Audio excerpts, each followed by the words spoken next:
right, good morning, everybody, and welcome to day 3, final day of our Two Nations, One Water 2021 conference. My name is Mark Sheely, program coordinator at the New Mexico Water Resources Research Institute.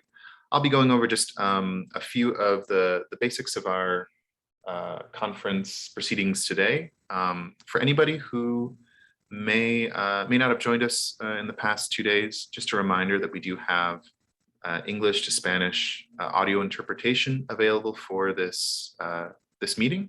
So just find the globe icon in your toolbar, click that, select your preferred language, and you also have the option as well to disable interpretation if you want to hear the original audio in either language.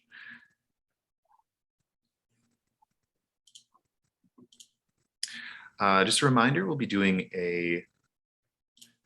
a prize giveaway just before the start of our afternoon session today.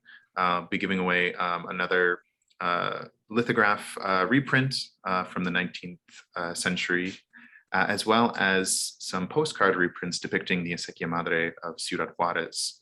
And as well, later at the end, before we get into our closing remarks, we'll be doing another drawing for a special Landsat 8 poster, or an image from Landsat 8 in this poster depicting the tri-state Chihuahua, New Mexico, and Texas region. And with that, I will turn it over to Dr. Sam Fernald to introduce our first session this morning. Okay, thank you, Mark. Good morning, buenos dias a todos, and welcome. I'm going to introduce the moderator of the next session, and then he will take it away. So I'd like to present to the group Dr. Zohrab Samani. He is a professor at New Mexico State University's Department of Civil Engineering. His research interests include remote sensing, water resources development, groundwater hydrology, and groundwater modeling, as well as porous media flow and solute transport modeling. He received both his master's and PhD in agricultural and irrigation engineering from Utah State and his bachelor's in water resources engineering from Tehran University. And he also is one of, has one claim to fame, I would say, is he has his very own equation, the Samani-Hargraves equation, which is always pretty darn cool. So could you please take it away, Dr. Samani? Thank you, Sam. We are going to, this session, we're going to talk about the groundwater quantity and quality of our aquifer in the border. This aquifer is of vital importance for us because we have, in New Mexico here, we depend on the Mesilla or Mesilla Basin aquifer rather, which provides water for agriculture. It provides water for municipalities, and it provides water for basically industry. And on the Mexican side, which is basically the Mesilla Bolson, which is an extension of the same aquifer, and they depend on this water for a major portion of the municipal water requirement of the city of Juárez. Since 2010, they have been pumping water from that basin. Both basins are critical for us because even though in the New Mexico side, we get some recharge from the Rio Grande and agricultural, on the Mesilla, on the Mexican side, we basically have very little research. So both aquifers are essentially being mined. And so sustainability of these aquifers are very critical for us. So whatever we can do to maintain the aquifer, to sustain them, make them last longer, both in terms of quantity and quality, is critical. So I'm glad to have, honored to have some very well-known researchers here today talk about what they're doing and what can be done for the aquifer. So our first speaker is Ingeniero Ezekiel Rascón who is the head of the Geology department at the Junta Municipal de Agua, right? Water and Sanitation Department in Juárez. He's also a professor at the University of Juárez, University Autónoma de Ciudad Juárez. And he will be talking about the monitoreo del acuífero transfronterizo de Conejos-Médanos. So monitoring the aquifer of the Conejos-Médanos. Welcome, Ingeniero Rascón. Ok, mi presentación es el título del monitoreo del acuífero transfronterizo Conejos-Médanos, aunque también voy a hablar un poquito del medio geológico y algo de calidad de agua también.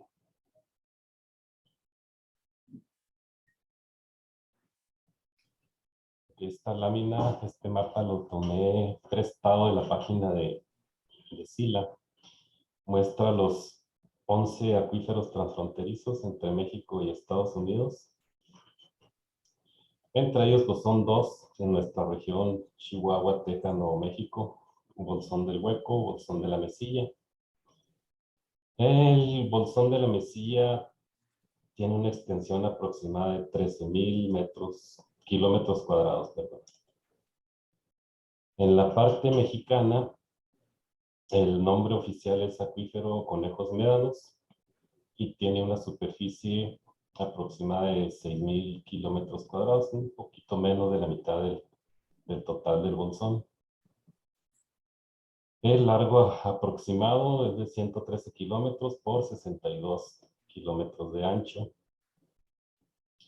Bueno, la etapa de exploración para la ubicación de la batería de pozos inició la Secretaría de los Recursos Hidráulicos en aquel entonces, desde el año 1982. Luego, la actual Conagua, en conjunto con Junta Central y Junta Municipal, continuaron los estudios, principalmente en la década de los 90, hasta definir el área de la ubicación de la batería.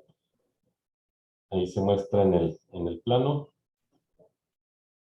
La superficie que ocupa la batería es de 64 kilómetros cuadrados, aproximadamente el 1% del total del acuífero de la parte mexicana.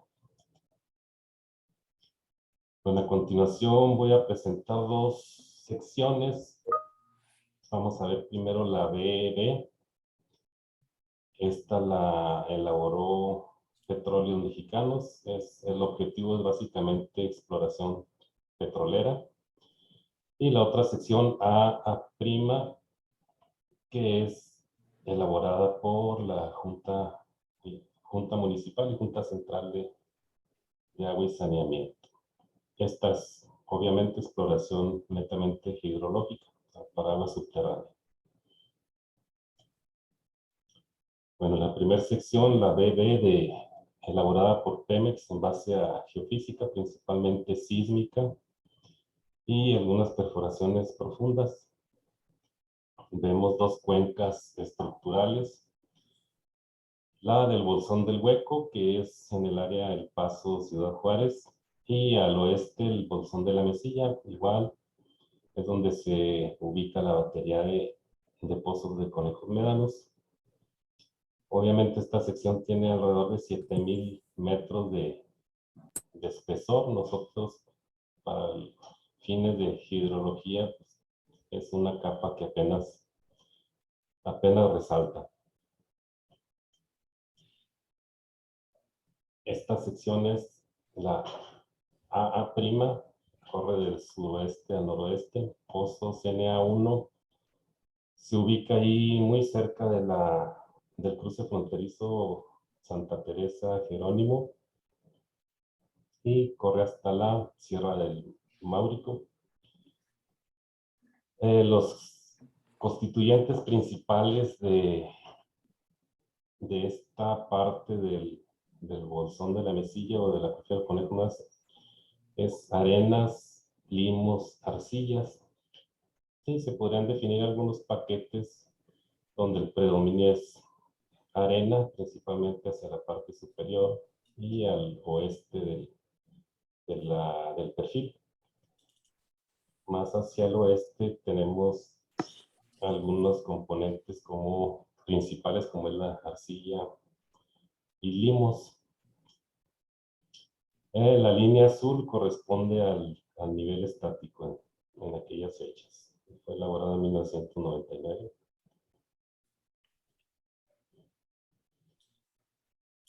Esta sección se construyó a partir de muestreos verticales en los pozos, tanto en pozos exploratorios como en los pozos ya existentes de la de la batería, así como en el pozo CNA1, ubicado en la, como había comentado, cerca de del cruce fronterizo. Podemos ver la influencia que tiene la laguna del Barrial. Es una laguna normalmente seca, pero en época de lluvia se inunda. Entonces el proceso inundación, evaporación, concentración de sales, y luego infiltración. Y el flujo obviamente va de suroeste a noroeste y vamos viendo el avance de las concentraciones altas. Aquí hay una tendencia también. En el CNA1 ya las concentraciones empiezan a ser altas también. Y esto se confirma con algunos pozos cerca de la zona de Anapta, donde las concentraciones pues, son incluso un poco más altas que en el CNA1.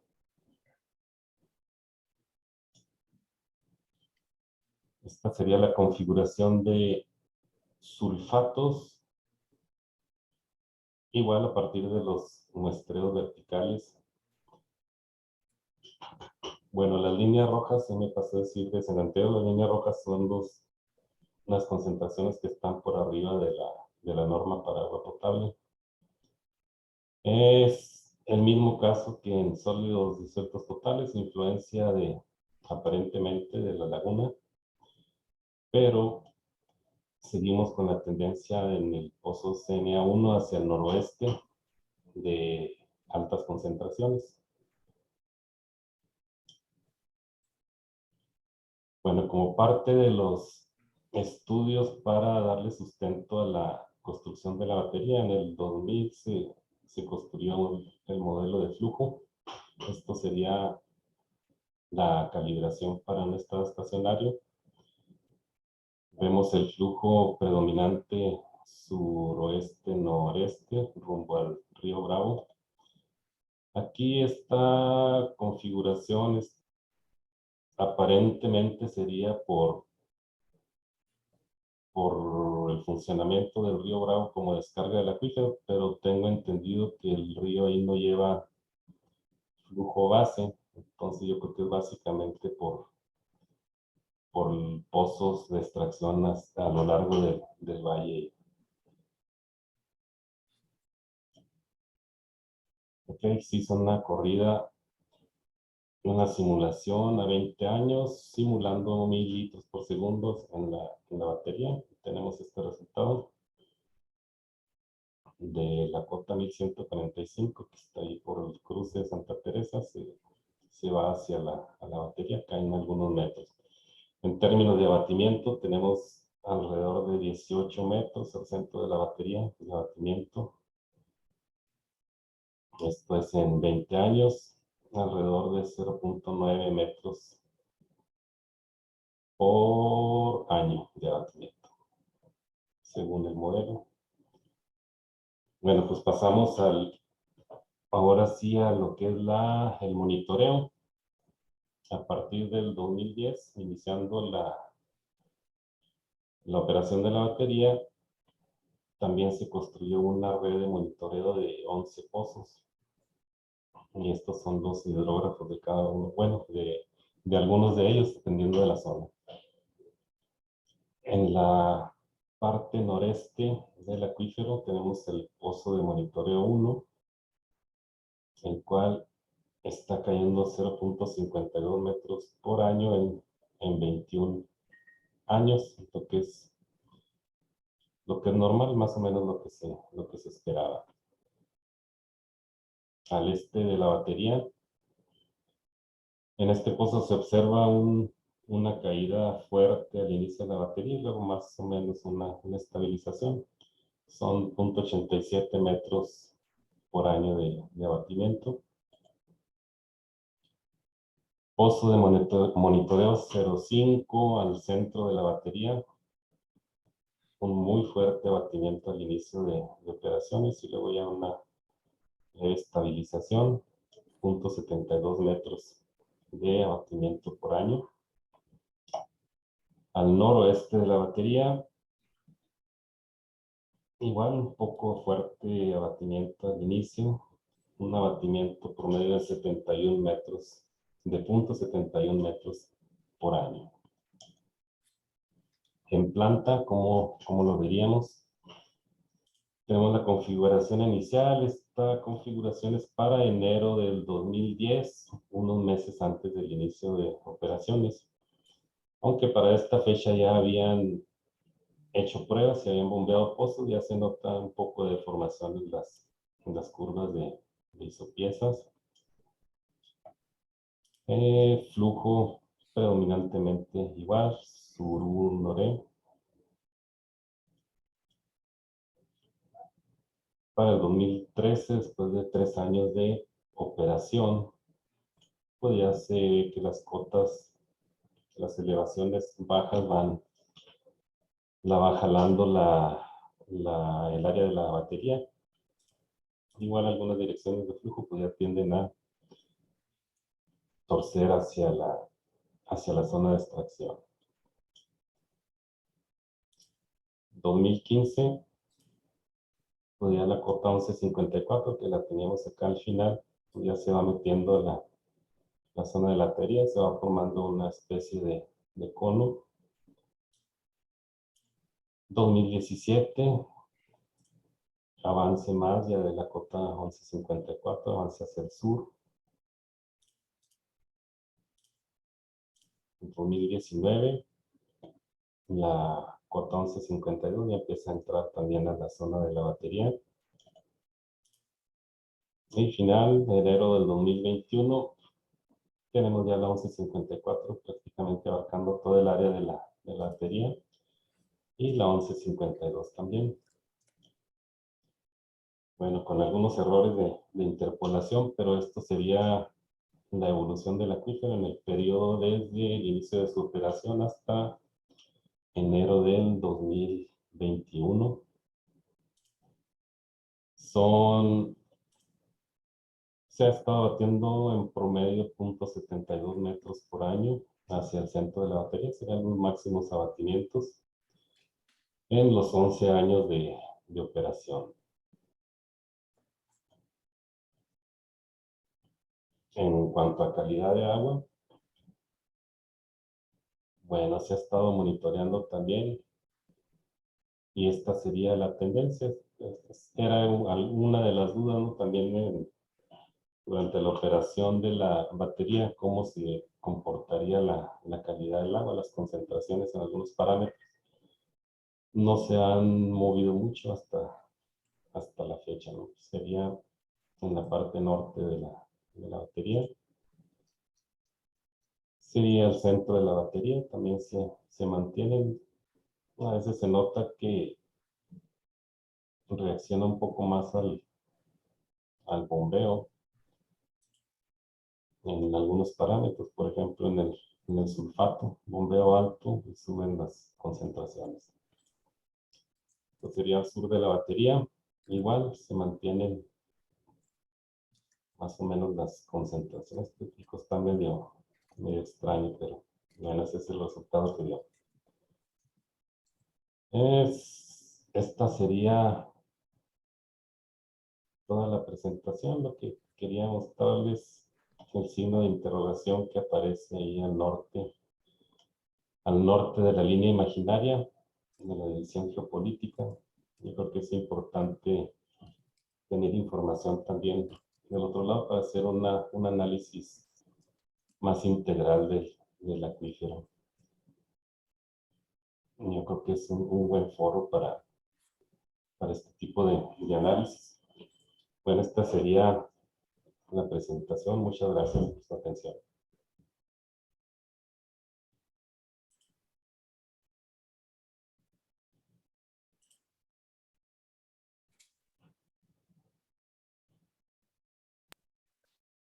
Gracias, Ingeniero. Is there any questions from the audience for the engineer Rascón? Just a reminder as well, if you'd like to use the chat messaging feature to ask your question, please feel free to do so, and I can relay them to you, Dr. Samani. But so far, it doesn't look like I see any questions here in the chat. I have a question.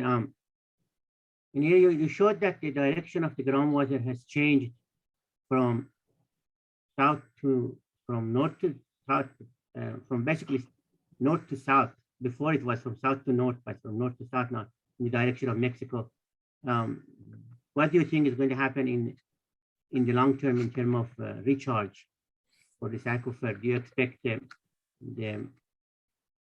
groundwater drop, the water level to drop further, or do you expect it to stabilize in terms of level of the water, groundwater, hydrostatic level of the groundwater? Do you expect it in the future to stabilize, or do you expect it to continue going down? La dirección ha cambiado, pero en la zona de la batería, en general, sigue el flujo hacia el río Bravo. Yo creo que esperamos, salvo el análisis ya conjunto con datos de la parte de Estados Unidos, yo creo que los flujos van a seguir siendo en la misma dirección. Ahí, viendo la lámina, en esta zona, en cuanto a recarga, esta es la hidrografía. Es una gran área donde no hay drenaje, no hay escurrimientos. Aunque ocurran tormentas extremas, el agua no sale de esta zona. Entonces, el suelo es prácticamente arena, son dunas fijas. El sistema es natural en microcuencas. Caen tormentas fuertes y se divide el agua, se inundan algunas partes nada más y 2, 3 días y desaparece el agua. Entonces, yo creo que pudiera ser algo de recarga si es que no gana la evapotranspiración ahí. My concern is that what happens in the long term if there are new wells drilled on the US side across the border, they will create a problem because they will start pulling water from here, So that's an issue in the future. There are ways to look into options for sustainability of the aquifer. Because right now there is no wells in here, but if there are wells across the border, they could impact this recharge in here. So that's just a comment. Thank you. In here. Okay, a ver. Gracias, señor Rascón. Our second speaker is Dr. John Hawley. He's our famous scientist in geohydrology. Every time we try to do anything with groundwater, we go to his work and see what he did and start from there. So we're honored to have him here today. He's a retired hydrogeologist from New Mexico State University, as well as New Mexico Tech. So he has years of experience on the groundwater hydrology of the area. He's going to be talking about the characteristic of the aquifer of the both. We're looking at, let me see, the groundwater of the aquifer of the Conejos-Médanos and the Mesilla Basin. Welcome, Dr. Hawley. Oh, you got it. I greatly appreciate this opportunity to introduce you to the hydrogeologic framework of the underground water world in the Mesilla Basin, Conejos-Médanos region. Due to its complex nature, my longtime colleague, Baird Swanson, who looks like Santa Claus, and I have prepared an informal white paper that provides a more detailed background on the presentation topic, especially with respect to the challenge of how to achieve equity in sharing of a life-sustaining resource in an of ever decreasing quantity and quality. We feel that the white paper format is merited because of limited PowerPoint presentation time and a general audience of non-geologists who have a wide range of perspectives on critical transboundary water resources issues. Because its compilation is a work in progress, please check for availability of updated versions at my email address or at the WRRI. White paper organization is in 4 parts. There's first a detailed explanation of the PowerPoint slides that include reference citations where appropriate.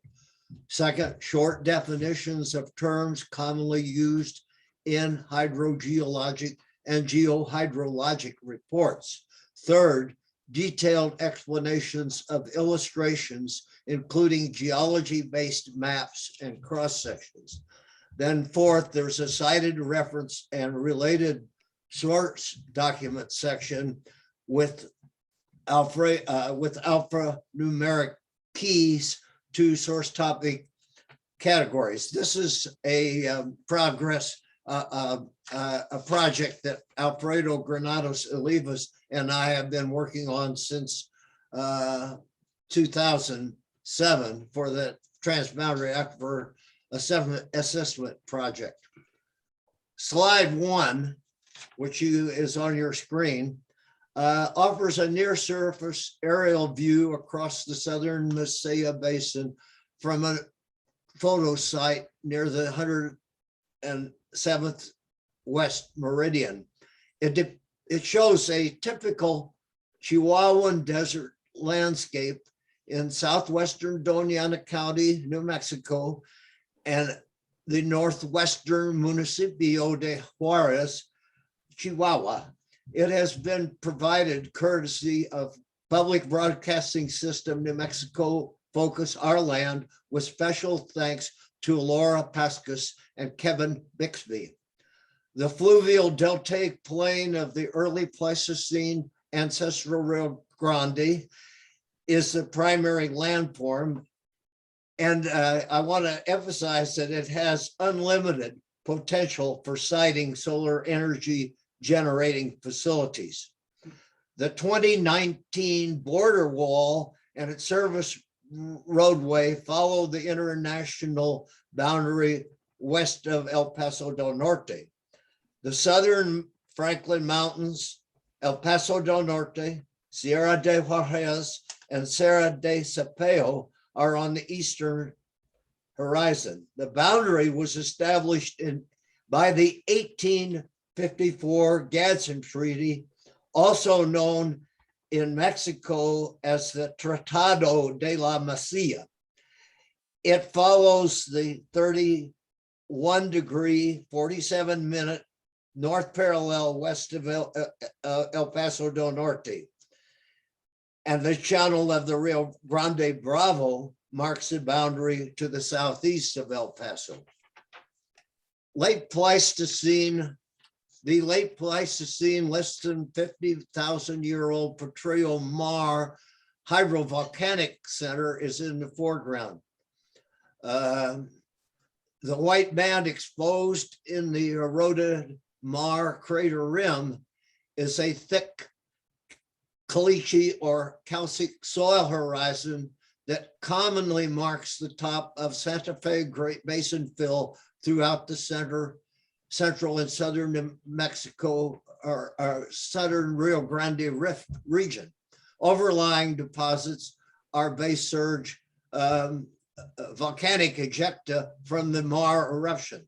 Saturated ancestral Rio Grande deposits in the upper 300 meters of the Santa Fe group form the most productive aquifer unit in groundwater basins of the Mesilla Basin, Conejos-Médanos region. Next slide. This is an index map to the binational Mesilla Basin region with the study area, our New Mexico Water Resources Research Institute study in the beige rectangle in the center. The area that engineer Rascón discussed is south of the international boundary and an area that we now call the El Parabian Basin is shown in earlier Pemex work as a southern extension of the Bolson de la Mesilla. The El Barrial plain, which is at the bottom of the slide, is a kind of a Dead Sea remnant of a huge lake that existed, that dried up about 10, 12,000 years ago.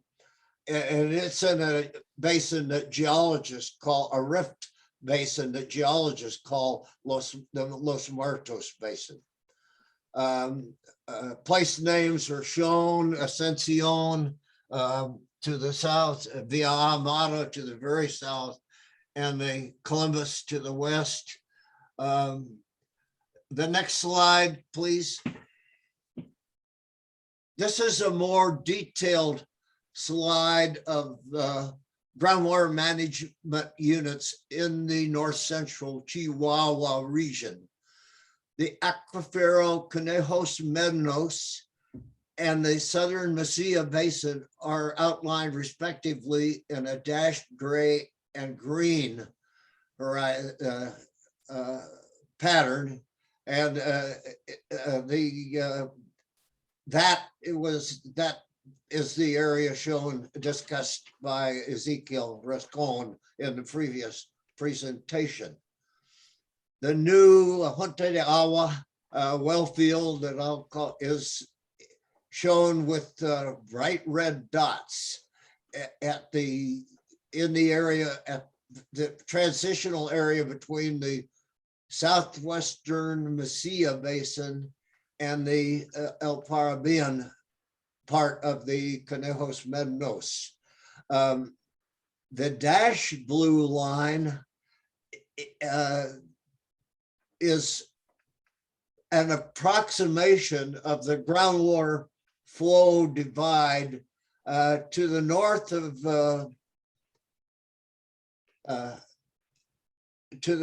our study area ends just south of Mexican Federal Highway 2.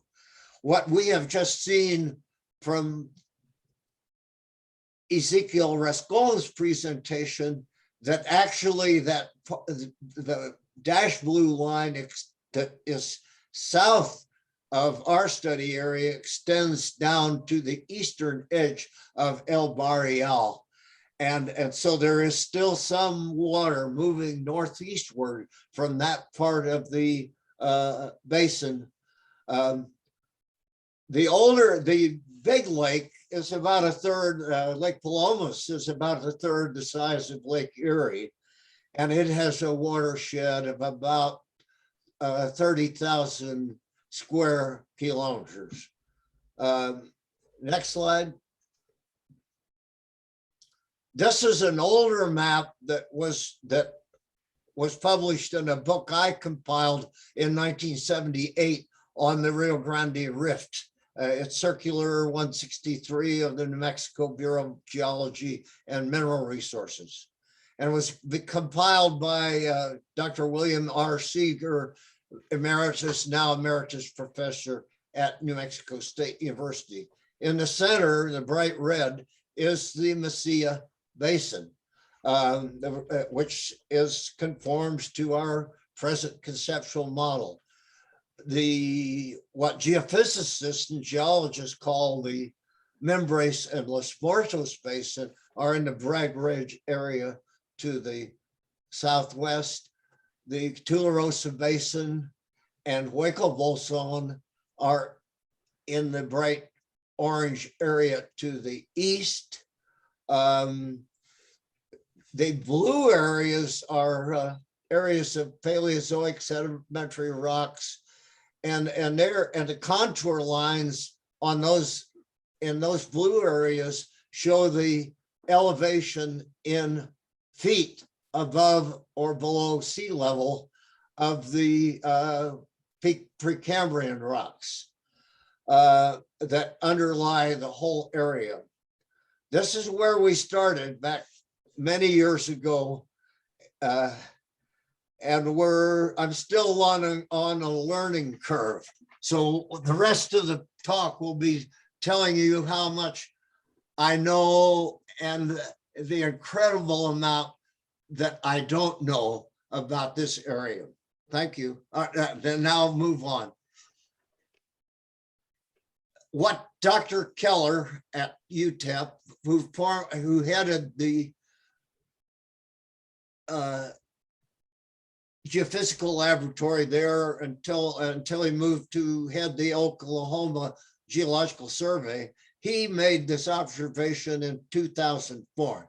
In general, the Rio Grande Rift basins are asymmetrical and more structurally complex than their surface expression would suggest. So what we see at the surface ain't what's there down below.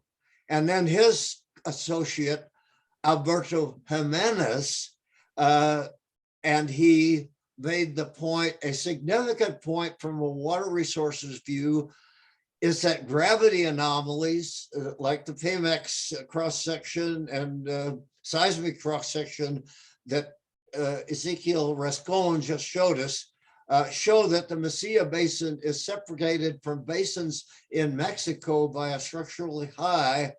In addition, the basins in Mexico are relatively small in aerial extent, suggesting that deep groundwater resources are limited. That I have to add to that, there are plenty of deep groundwater resources at depth in these basin fills, but its quality is quite poor. Next slide. This is just a illustration of the work of Alberto Jimenez and Dr. Keller in 2000. It was published by the New Mexico Geological Society in a guidebook to the border region. And I greatly appreciate their permission to reproduce these documents. Baird Swanson and I have adapted them. So on the left panel, you see the El Parabian Basin surrounded with the red circle. And then on the right below the AA is a little blue dot. That's the Pemex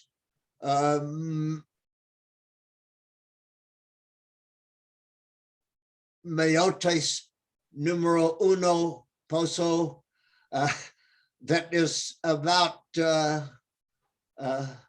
15 or it's over it's about 5,000 meters deep. It's a deep well, and there are older basins that are shown. You can see in the right profile the deep basins that engineer Rascón showed us in his Pemex based cross section. Next slide. This is a map that I compiled in cooperation with Baird Swanson that shows what the topography and the geology would look like if we took away the basin fill. This is in other words, if you drill a deep well and go through the Santa Fe Group basin fill, this is generally what you're going to hit. And in my white paper, I have a detailed explanation of these units. All I want to say, the contour interval is 50 meters and 100 meters above mean sea level. And the Mesilla and El Parabian groundwater basins are outlined in green and in red at the respectively. And cross sections through these areas are shown in the next slide. So the first slide is right at the just north of Anthony, New Mexico, across the Mesilla Basin with the Texas, New Mexico state line to the right, and then to the south, the line wiggles down the Rio Grande Valley, and then it hits the international boundary west of Ciudad, west of El Paso del Norte. The southern section is just south of the international boundary, and it's more based on Pemex work and other geophysical studies by the USGS, by petroleum entities, by University of Texas, El Paso, and so forth. The northern section, the yellow, I draw your the base of that section is 10,000 feet or 3,000 kilometers below sea level. So this illustrates how thin our basin fill aquifer is in deep space. And the red to the right is the Precambrian basement. The blue are Paleozoic rocks, which have gypsum layers at the top. The green is the Cretaceous rocks, which contain a lot of gypsum. And then the upper unit, the brown unit and the gray unit, are respectively sedimentary rocks of early Cenozoic and volcanic rocks of early to mid Cenozoic age. In the center, there's a buried ancient igneous intrusive center that we call the Lanark complex. The southern section shows the Ciudad Juárez on the right, the deep Hueco Bolson on the far right, the Mesilla Basin, the southern end of the Mesilla Basin, in center right, the Trio Sapeo uplift in the center, El Parabian part of the what Pemex originally called the southern southwestern Mesilla Basin, and then the what we call the El Aguaje uplift, which is an old, named after an old watering station and gas station on the Mexico Highway 2. There's a new unit shown here in darker green. Those are Jurassic rocks. And to the east, south of the Sierra Juárez and southeast of the Trio Sapeo Mountains, those rocks contain halite or common salt, sodium chloride. Next slide. This is a depiction of the ancient rivers that contributed the sediments that buried all this neat subsurface geology and make up the upper part of the Santa Fe group basin fill, which is really the region's primary aquifer system. And ancestral, this shows what it looked like before the Mesilla Valley was entrenched and before the Big Bend canyons were cut. And so here we have in red, we have an ancestral Rio Grande entering the Mesilla Basin up near Hatch, New Mexico. And then south of there, it spreads out in what we call a fluvial fan or distributed fluvial sediment. It's like the end of the Mississippi River at New Orleans, or it's a big, very complex system of distributary channels. The yellow is the Membrace, the purple is the Rio Casas Grandes, a dark red is the ancient Rio Santa Maria, and the orange down in the south center is the Rio Carmen. Now the Carmen, Santa Maria, Rio Casas Grandes, and Mimbres all still contribute to El Barrial, the ancient, the remnant of ancient Lake Palomas. Next slide. Here is just an example of what some of these channel deposits look like. This is an exposure, a deep gravel pit exposure of the ancestral Rio Casas Grandes channel deposits in the upper part of the Santa Fe group. The site is near the junction. On some maps, it's just called El Entronque of federal highways, Mexican federal highways 2 and 23. And on some maps, you see Sais de Enero. Other maps, you see Los Trios. It's south, it's about 30 miles, 50 kilometers south of Columbus, New Mexico, and Palomas, Chihuahua. But what we see is at the top is this very strong caliche type soil. That soil formed between probably 500,000 or years ago or a million years ago and the late Pleistocene time. And it's highly eroded, but the beds below it were laid down at least 1 million years ago. And you see the channel deposit, and then I'm in the white hat.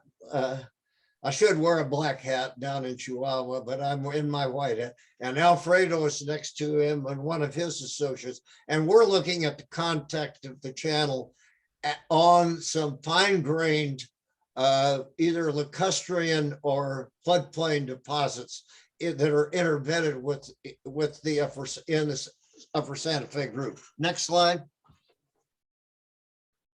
This is, I'll close with several slides that just show what the water is doing. This is a map that Baird and I recently compiled that shows the contour lines in orange are contoured at 5, 10, and 30 meter intervals above mean sea level. This I want to emphasize that all water resources research into project deposits or projects, products that are associated with the Transboundary Aquifer Assessment Program. We do everything in SI or international standard units, metric units. We do not think that it's possible to have international, binational communication unless both sides are using the same measurements. We use, like in chemistry, we use metric units, but in Gabacho land where I live, we tend to use our old-fashioned English units, and we've got to get over that if we're going to communicate. The surface watershed boundary of the Mesilla Basin system is in blue, kind of a turquoise blue, and then way down in the southwest corner, lower left corner, is this dashed blue line that is the present, based on water level measurements collected by Secretary de Recursos Hidráulicos program in 1982, published by INEGI in 1983. That is the approximate boundary where water to the southwest flows back into the El Barrial, and to the northeast, as engineer Rascón has showed us, is flowing northeast towards Paso del Norte. Now we have this big well field that is intercepting some of that water. Next slide. This is just some examples of more detailed cross sections that Baird has compiled, and the like the second to the bottom shows the area at El Paso del Norte, the Narrows, and the El Cristo Rey campus andesite intrusion of about 50 million years old. The base of these sections is at sea level. The vertical exaggeration is 5 times. The yellow Santa Fe group aquifer system is color coded so that the darker hues show lower aquifer potential, and the lighter hue at the top is the ancestral Rio Grande deposits of very good aquifer potential. Next slide. This just shows a short, very detailed view of what's going on at El Paso del Norte between Anthony, New Mexico, and the Hueco Bolson. And the lower panel is the actual cross section.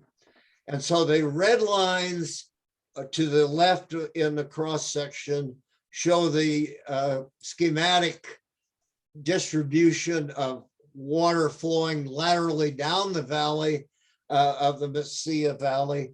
And then the lower lines show water moving in from the southwest, from Chihuahua, pre-development water back pre-2000 or even pre-1990. And then it shows this upwelling. So water is agriculture affected water is at the top, and it's mixing with deep circulating water.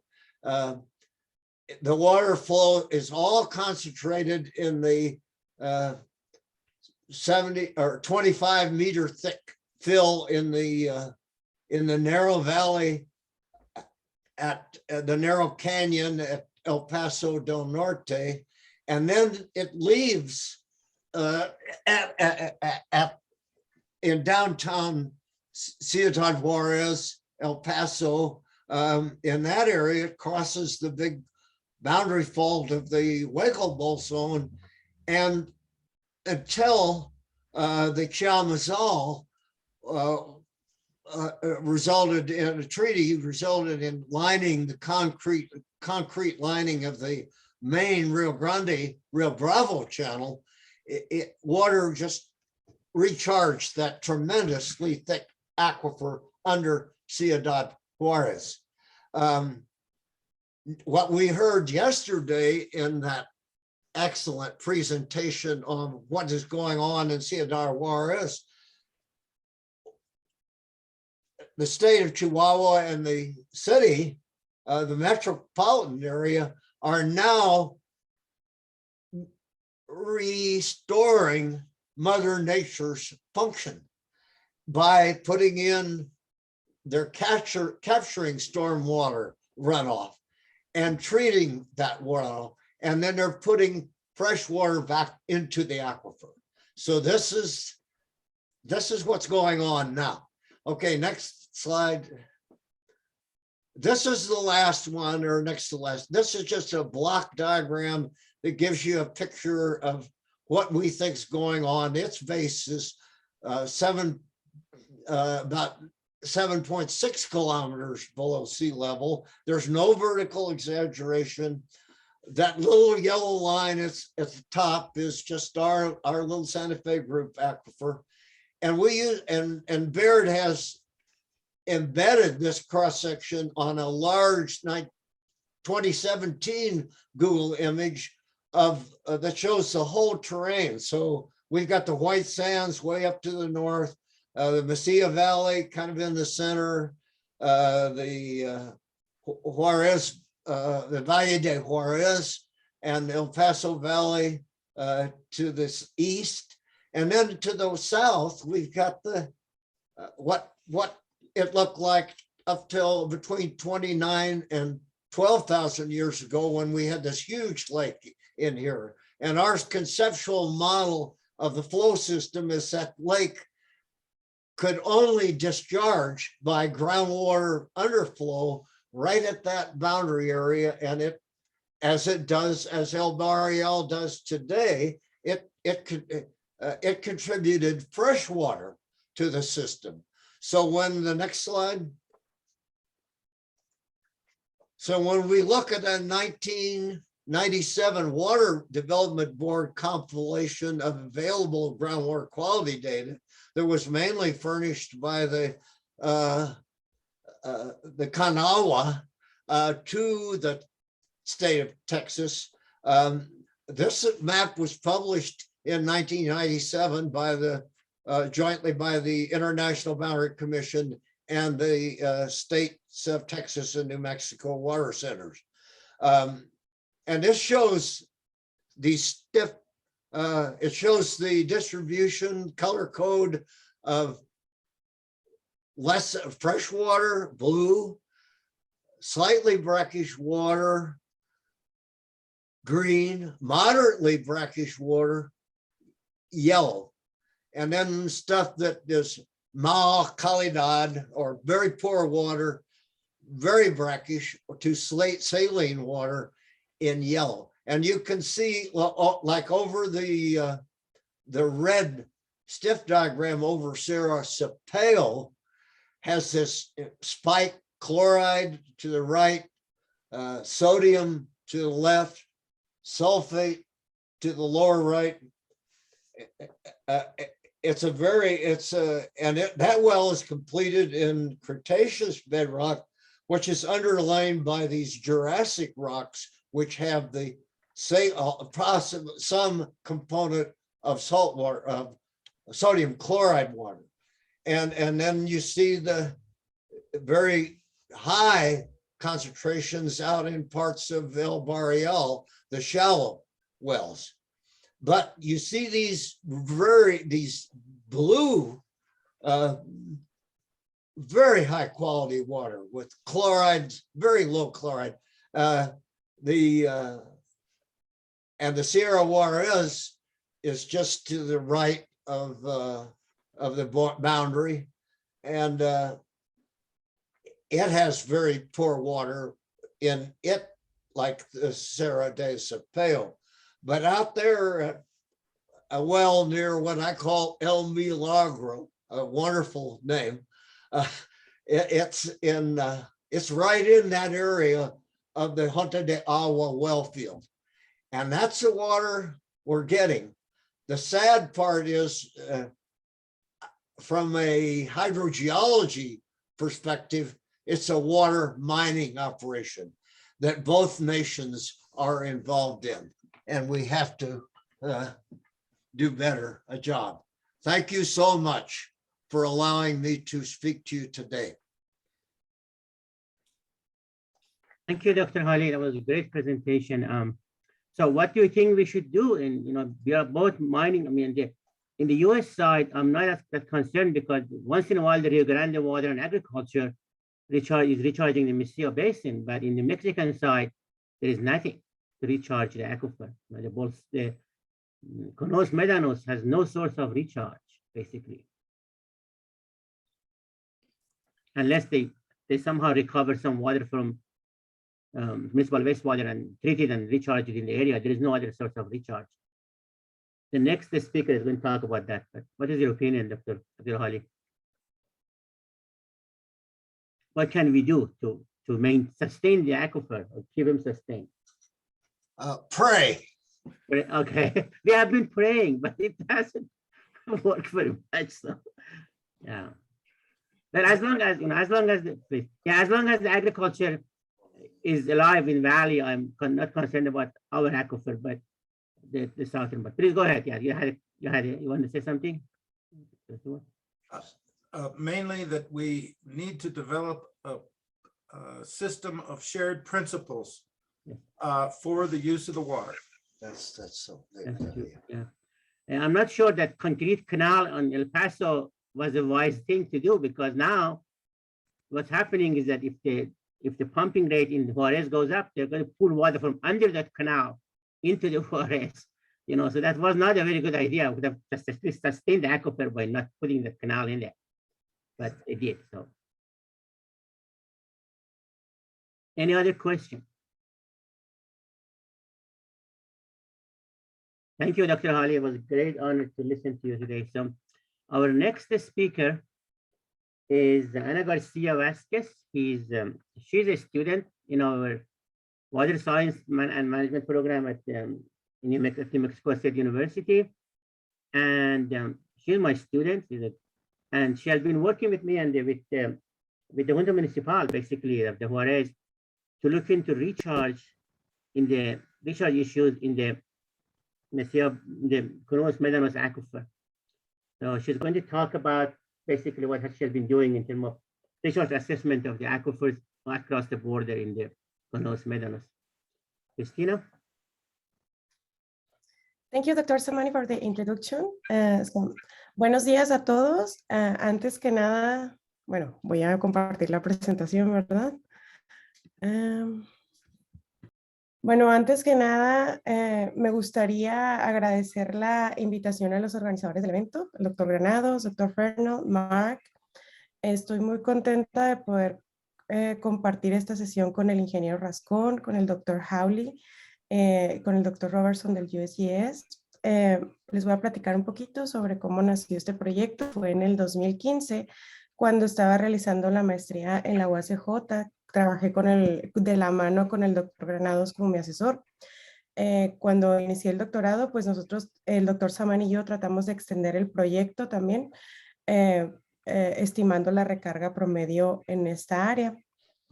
Vamos a hablar un poquito, voy a tratar de ser breve.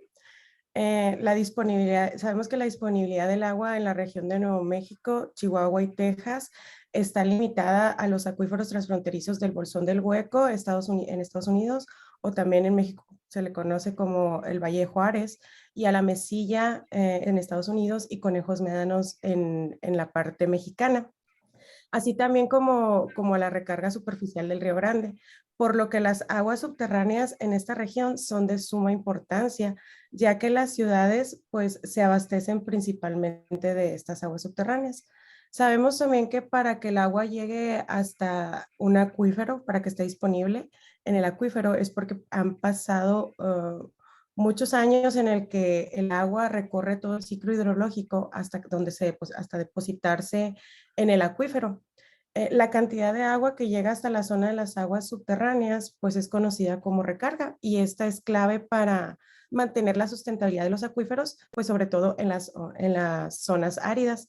Sabemos también que la mayoría de las zonas áridas pues abastece sus necesidades mediante la extracción de agua en los acuíferos. Además de esto, pues existe la situación geopolítica con los acuíferos transfronterizos, donde el recurso es limitado y pues se tiene que cuidar en cantidad y en calidad. Por eso la recarga representa un papel importante en las zonas áridas, y donde pues la sequía también se encuentra presente. Estos términos pues son unos de los pocos, son pocos de los tantos que nosotros debemos de tomar en cuenta para mantener la seguridad hídrica en esta región. Los acuíferos transfronterizos pues presentan un gran reto en la gestión, ya que es necesario que los organismos principales en ambos países lleguen a acuerdos en la distribución y en el uso de las aguas, como lo mencionaron ayer los expositores en la sesión de Agua para el Futuro. Dentro de los objetivos, pues, sabemos que una de las herramientas para mantener el buen uso de los recursos es la determinación de las fuentes de recarga en los acuíferos. Dentro de los objetivos de esta investigación, el primero es determinar el origen de la recarga y las posibles fuentes por medio de un análisis isotópico. El segundo objetivo, que es el que hemos trabajado de la mano el doctor Samani y yo, es la estimación de la recarga potencial en el acuífero de Conejos-Médanos. Sabemos que la recarga pues, es una alternativa para combatir la escasez hídrica y prolongar la vida de las fuentes subterráneas. Aquí voy a ser muy breve para no tomar tanto tiempo. Bueno, aquí voy a presentarles rápidamente lo que es la cuenca del Río Grande, que empieza en el estado de Colorado, en Estados Unidos, y sabemos que desemboca en el Golfo de México. Dentro de esta cuenca tenemos en la parte alta de la cuenca el conjunto de estos acuíferos, que nosotros estamos pues interesados en la parte transfronteriza, específicamente en la parte de Conejos-Médanos. Aquí nosotros, pues bueno, como les mencionaba, utilizamos un método isotópico para identificar la recarga en el acuífero de Conejos-Médanos. Aquí podemos observar en el recuadro rojo que aquí se encuentra la batería de pozos, como ya nos mencionaba también en las imágenes el ingeniero Rascón. Podemos ver los pozos que se encuentran aquí, que ayudan al suministro del agua en Ciudad Juárez. Voy a hablarles rápidamente o una pequeña introducción de lo que es un isótopo, para entrar en contexto. Pues bueno, los isótopos son elementos que tienen el mismo número de protones y diferente número de neutrones. Sabemos que cada elemento tiene una masa específica, pero cuando nosotros aumentamos el número de neutrones, la masa de estos isótopos pues va a variar. Entonces, por medio de la diferencia de masas en estos isótopos, nosotros podemos determinar de qué isótopos estamos hablando. Existen isótopos radiactivos y no radiactivos. Aquí nosotros utilizamos el isótopo radiactivo del tritio. Los isótopos nos ayudan para determinar la edad del agua, el origen, el movimiento de ella y la estructura geológica, entre otras cosas más. El isótopo del tritio básicamente es un isótopo radiactivo y tiene una vida media de 12.32 años, pues lo que se traduce en que si nosotros encontramos un contenido de tritio significativo, mayor a 1 o 2 unidades, que ya es algo representativo, podemos determinar que estas aguas son nuevas o que se han estado renovando dentro de los pasados 12 años, o sea, que prácticamente que tenemos recarga en el acuífero. Aquí en esta imagen, en esta lámina, vemos la batería de pozos de Conejos-Médanos, a los cuales, bueno, antes que nada agradecer también a la Junta Municipal de Agua y Saneamiento cuando nos dio acceso para poder tomar las muestras y también al Laboratorio de Hidrología Isotópica del IMTA, puesto que tomamos muestras en esta batería de pozos en los puntos que están señalados de color amarillo, que son los pozos que nosotros muestreamos. Tomamos la muestra y agarramos la muestra y nos la llevamos al Instituto Mexicano de Tecnología del Agua. Con la ayuda del físico Luis González Ita, tuvimos la oportunidad de analizar el isótopo del tritio. Podemos observar en la tabla cómo, bueno, los resultados que nosotros obtuvimos. Nosotros, si se fijan, no tenemos una concentración alta de tritio y en la mayoría de las muestras, pues los valores son negativos, lo que nos dice es que nosotros no tenemos recarga, cosa que, bueno, yo creo que ya se predecía, ¿no? Pero hoy ya sabíamos todos, pero bueno, con este método isotópico nos permitió confirmar que nosotros no tenemos recarga en este acuífero. La única recarga que existe para este acuífero es la recarga lateral del cono de presión que se forma en la batería de pozos, así como la recarga de la línea fronteriza.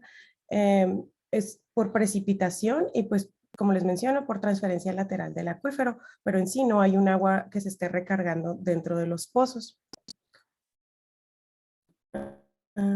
Y bueno, como nosotros ya vimos que no tenemos recarga en los pozos, Utilizamos el doctor Samani y yo, bueno, la ecuación que él desarrolló para estimar la recarga que existe, pero cabe mencionar que esta recarga es recarga por riego, perdón, por riego no, porque está despreciado.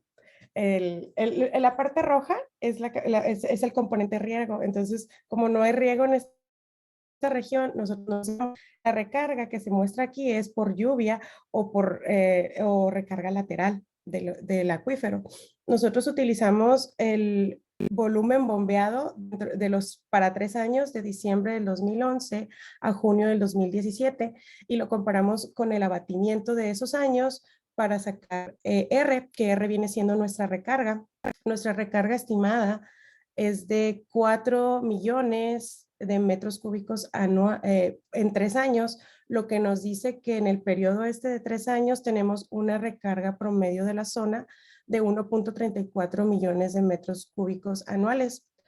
Estamos hablando de la recarga lateral de la batería de pozos de Conejos-Médanos y de la zona fronteriza.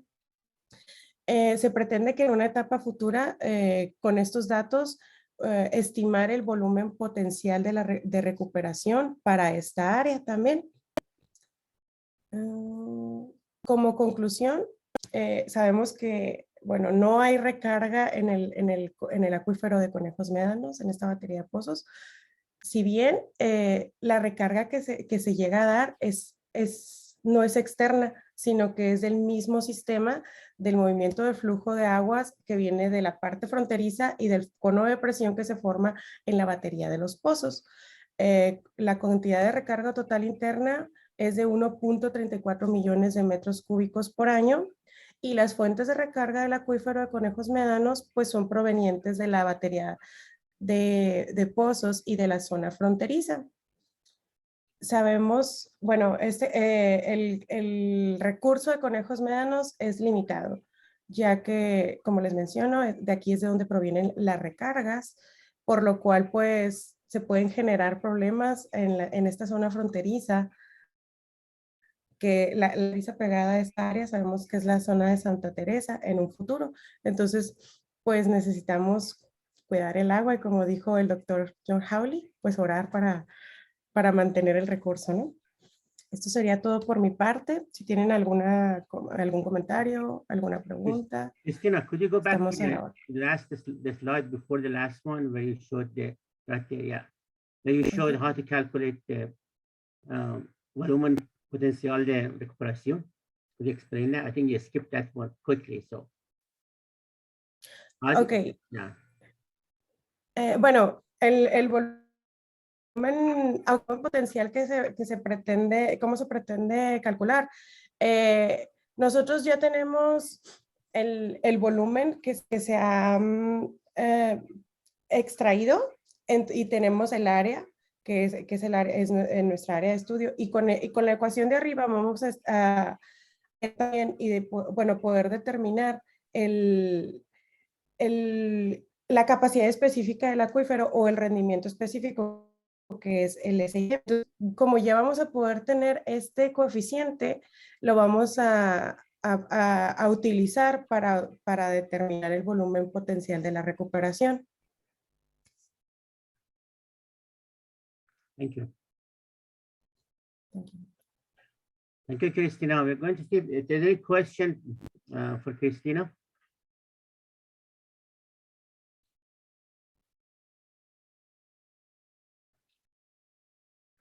Engineer, go ahead. Bueno, vi que aquí hay una pregunta de Erika González que dice que si la recarga del manto acuífero de gestión, estamos hablando, bueno, para esta estimación estamos hablando de que, como vimos, la recarga viene por parte de la zona fronteriza y de la zona lateral aquí, déjeme devolver, de la zona fronteriza donde están estas flechas y de la parte lateral de la batería de pozos de Conejos-Médanos.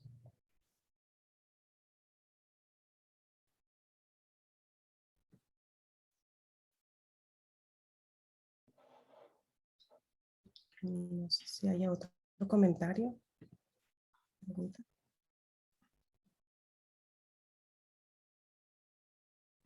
And he's asking if in the chat if this is just a precipitation. There is no recharge from precipitation, right? No. I just want to point out that there is recharge from the southwest too, and from the south, definitely.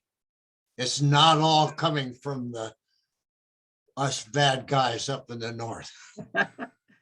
There's a substantial residual water stored in the aquifer to the southwest of the Bolson de Mesilla, and that is being that there's an enormous quantity of fresh and brackish water stored there that will provide water for at least decades to that well field.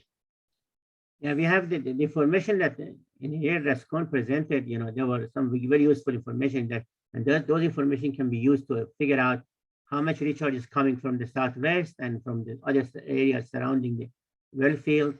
So we're working on that to figure out where is the source of recharge. That's what Cristina will be planning to do, hopefully with the collaboration of the Municipal. So because they have all this data, the water level data, and we can actually with this information we can actually assess how much of it is coming from where. So that's what Cristina is working on. We need the isotope, we need the age of the water and the stable isotope, the oxygen isotopes that will tell us what part of that water was recharged like 10 or 12,000 years ago from the last ice age from the lake. And that will require carbon-14 ages and stable isotope like oxygen isotope work. But this is a wonderful start. Awesome. Thank you, Dr. Hawley. Just we did some another isotopic study from deuterium and oxygen 18 oxygen. Cristina, you might consider asking Dr. Hawley if he will be willing to work with you on that committee. Oh yeah, it would be great. I'm 89 years old. I'm only here courtesy of MD Anderson Cancer Center and my wife of 60 years. I hope I can live long enough to help. Just send money. Okay. I appreciate that, Dr. Hawley. That would be great. Yeah. Thank you, Dr. Hawley. So, Okay. Any other question?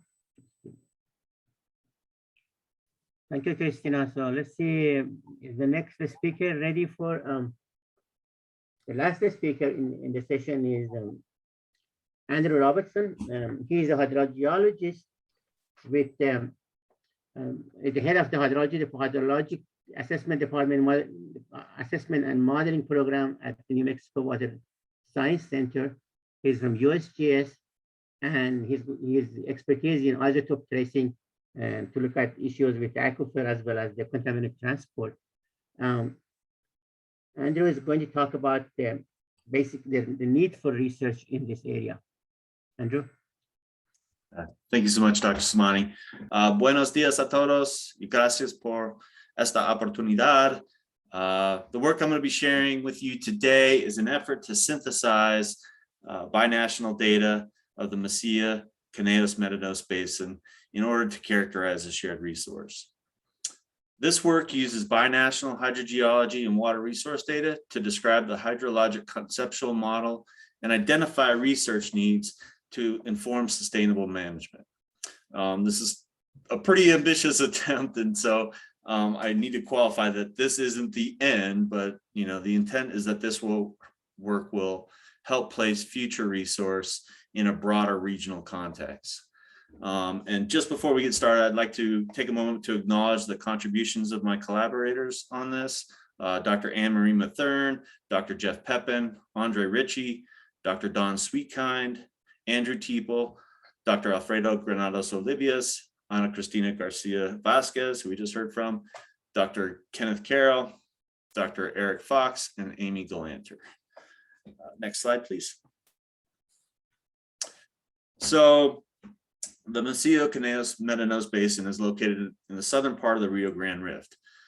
This is a tectonic feature that is characterized by generally north to south trending extensional basins, which create structures such as faults and flexures that form horsts and grabens. And each of these play a major role in groundwater flow dynamics. A lot of the hydrogeology you just heard from Dr. Hawley, a lot of it has been compiled and measured by him. And as he is fond of saying, and I'll paraphrase this, you don't know if you don't know the hydrogeology. So our study area, and this is after much discussion, we decided to continue with the boundary of the basin that was used in previous TAP investigation, and that is depicted here in the purple. While this doesn't define the surface water basins, and there is some uncertainty in the overall groundwater flow, it is defined by the presence of continuous basin fill sediments and bounding features. And I would like to point out here, while we have this map up, that the majority of the water use, and consequently the majority of the hydrologic studies, has been centered and focused on the Mesilla Valley, which is that green ribbon you see straddling the Rio Grande or Rio Bravo in the center of the map there. Next slide, please. As has been pointed out in several previous presentations, most of the stream flow in the basin results from snowpack at high elevation headwaters. Therefore, while some projections don't show large or really large reductions in precipitation across the Southwest, we do know that the timing and system losses due to higher temperatures are sure to impact stream flow. This is critical not only from a surface water perspective, but the Rio Grande and agricultural diversions are estimated to contribute up to 70% of the groundwater recharge in both basins. So despite the Rio Grande only occupying that small sliver of land in the northeast. Next slide, please. Good.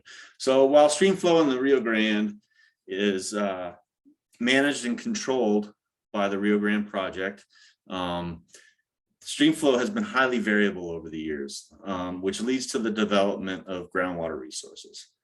We see the variability year to year, and in many cases along decadal averages, which is the orange dashed line in the figure here. As Dr. Hyman discussed yesterday, the conjunctive use of water in the basin means that agricultural groundwater use is largely dependent upon the availability of surface water.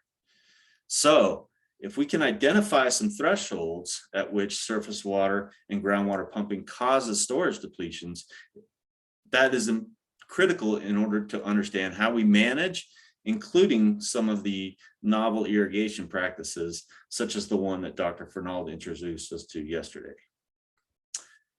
As an example of this interdependence on surface water and groundwater, we currently have an article that is in review that examines storage changes in the shallow alluvium between 2016 and 2018.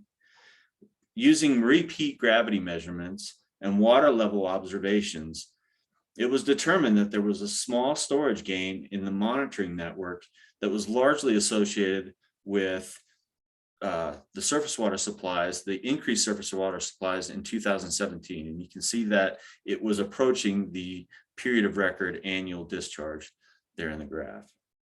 Next slide, please. So one critical question we need to keep asking ourselves is, how much water is there? We developed a new estimate of groundwater storage in the Mesilla using a recently constructed hydrogeologic framework that was associated with the Rio Grande Transboundary integrated hydrologic model that many of you might be familiar with. For our estimate, we used a specific yield of 10% and a specific storage of 0.00001 per foot for each of the hydrostratigraphic units. We estimate that the total potentially recoverable groundwater in the Mesilla is about 114 million acre feet. However, we need to subtract out the lower Santa Fe because of its higher salinities and lower hydrologic connectivities. And then a more practical estimate is probably the 67 million acre feet you see there. This agrees really well with previous estimates, both from Wilson and others, as well as Hawley and Kennedy. And then so we also made an estimate for the Conejos-Médanos. And for that, we used some interpretations by SGM and Conagua. These interpretations of geophysical lines, we assumed that there was a uniform saturated thickness of 435 feet. And then we used the 87% of the total area. And this is to account for thinning at the margins as well as intrusions. We also used a 10% specific yield. And in doing so, we came up with an approximate storage in the Conejos-Médanos of 56 million acre feet. Now, this sounds like maybe a lot of water, and I think as Cristina and everybody else has been talking about, 94%, approximately 94% of this storage is fossil water, meaning that there's very little modern recharge. Next slide, please. So one of the things that we needed to do in order to start to synthesize the data and understand things from a broader perspective is to develop a groundwater flow map, a potentiometric surface map. The map at the center of the slide is a result of a computer interpolation of data from both sides of the border. And as you can see, we used 2010 data set. There's approximately 217 measurements on both sides of the border. And we took care to make sure that these measurements weren't influenced by pumping, also, and that they represented the unconsolidated basin fill. So a couple things I'd like to point out is that, generally speaking, the groundwater flow directions in both, in the previous research in the Conejos-Médanos as well as the Mesilla, line up pretty well with the groundwater flow that the computer generated contours developed here. One other notable piece is whether or not this groundwater flow is continuous. Both the kriging technique that we used in this current effort, as well as the 2007 contours that SGM created, both indicate that there is groundwater flow throughout the aquifer to the south. However, as Hawley pointed out, as Dr. Hawley pointed out, and as the 2010 contours of SGM suggest, that may not be the case. Ultimately, this just speaks that we need more data. Next slide, please. So, as we've seen in prior presentations, there are groundwater storage depletions occurring in the basin, particularly in the Mesilla Valley. It's important to remember that there is the shallow Rio Grande alluvium that responds quite a bit differently than the rest of the deeper Santa Fe group. And that the shallow groundwater is primarily impacted by lack of stream flow and in turn increases in groundwater pumping. The result is groundwater elevation declines that are presented in the graph above. The largest of these declines are associated with Rio Grande mean annual discharges of 500 CFS or below. Groundwater depletions due to lack of stream flow in the 1950s and 60s were recovered. And so if we were, as John Hawley says, if we pray and we're able to recover some abundant stream flow, presumably these groundwater depletions aren't permanent. So contrary to some of these shallow aquifer responses to stream flow, the deeper units of the Santa Fe group, as Ana and Cristina alluded to, receive very little recharge.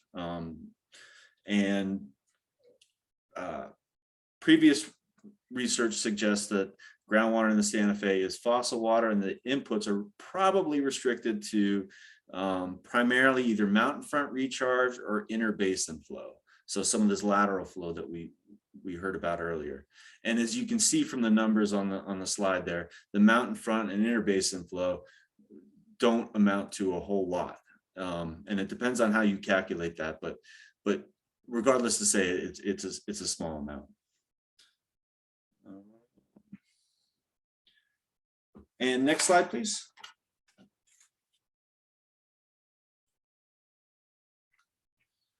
Okay, so what do we need to do? What's left to do? Has this basin been studied extensively? Well, we need to continue to refine the underlying geology. I'm hoping that everybody will agree with that. The underlying geology controls the flow and the aquifer properties of the basin fill in order to get more accurate estimates of how much water we have, how much is developable, and how much and some thresholds that we need to determine in order to protect the resource.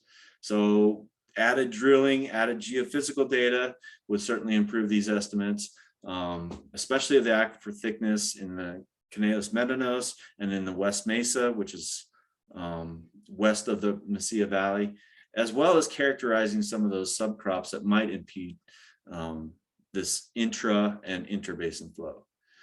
Additional refinements to inflows and water use estimates,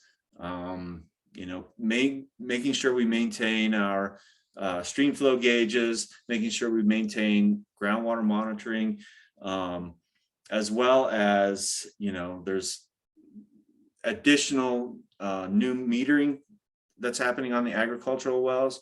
So keep paying attention to that, looking at how that might change over time, and then as we develop these long-term records, analyze the data trends that are associated with that. Next slide, please. And then on the water chemistry side of it, to understand the potential for future salinization. We haven't talked too much about this, but there has been a lot of work to try to identify where we're getting some salinity in the river and in the shallow groundwater.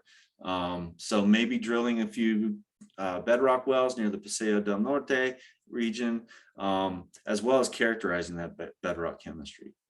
Additional water chemistry, thanks to the work of Cristina and so forth, additional isotope chemistry, particularly in the West Mesa and Conejos-Médanos area, to prove our understanding of the relationship between groundwater age signatures, groundwater flow paths, and consequently that salinity.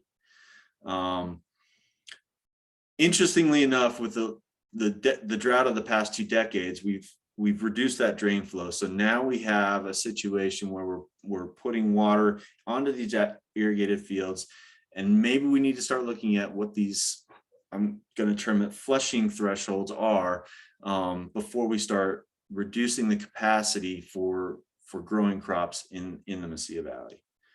And then finally, in order to deal with the persistent lack of sufficient water, an assessment of brackish water resources would benefit from additional mapping of those resources. It makes sense that nobody's drilling wells into the deeper stuff because it's more saline, more brackish, but additional wells to characterize the extent of the brackish resource, as well as the geochemical characterization, in order to determine this desalination favorability. Next slide. And that's it. Gracias. Preguntas. Are we all ready for lunch? Thank you, Andrew. I had a question. You said you had estimated 56 million acre feet of recharge for the Not recharge. I'm sorry, volume, available volume, sorry. Yeah. So does it include saline water in there, or does it include everything? No. So yeah, and this was interpreted by SGM in the 2011 report. So we did say that it's the fresh and slightly brackish. And that's kind of what we did and what Dr. Hawley has done and what Wilson and others had done previously. So basically, if we're eliminating some of this more saline volume. Thank you. Mhm. I know that the previous research in the Conejos-Médanos has shown that the quality is dropping in some of the wells over in there. Yeah, I've heard that too. And yeah, if Engineer Rascón would like to comment on that. I actually was wondering if you're continuing to monitor. I think the data you showed went up to like 2014. So I don't know if you're still on. It'd be interesting to look at. So I worked with the Junta Municipal some years back, about 2010, and at that time also it was going up slowly.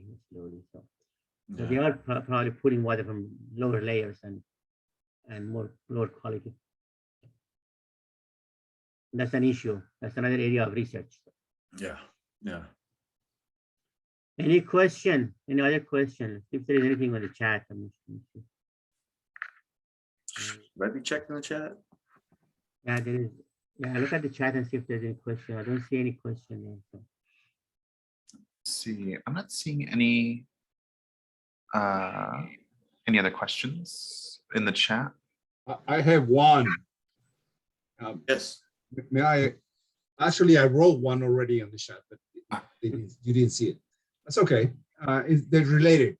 This is Anna's question about recharge in the Mesilla part of the aquifer, but now the new talk actually delivered that, answered that question to me, for me. I'm a little bit, it's a little puzzle to me. How come Anna came out with 1.3 million cubic meters of recharge in the Médanos, and then she said that this is coming from the Mesilla, from the north, whereas you have up to a 4,200 acre feet, which translates to almost 6 million cubic meters of recharge per year. So Anna said that that's the only recharge. And you say there are more than she says. I'm confused. So in your slide, you said this is recharge from the mountain, and she said this is recharge from the north, from the Mesilla. So which is which? Can you clarify that, please?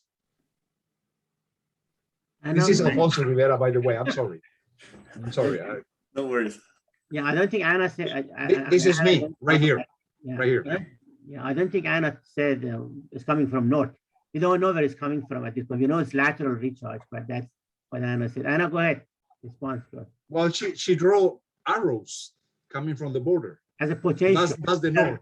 As a potential, but it's coming from all around it, all around the well field. We really don't. We really haven't quantified that. No. Okay, I saw the arrows. Yeah, it's kind of arrows are misleading. Those are just imaginary arrows. Okay. Okay.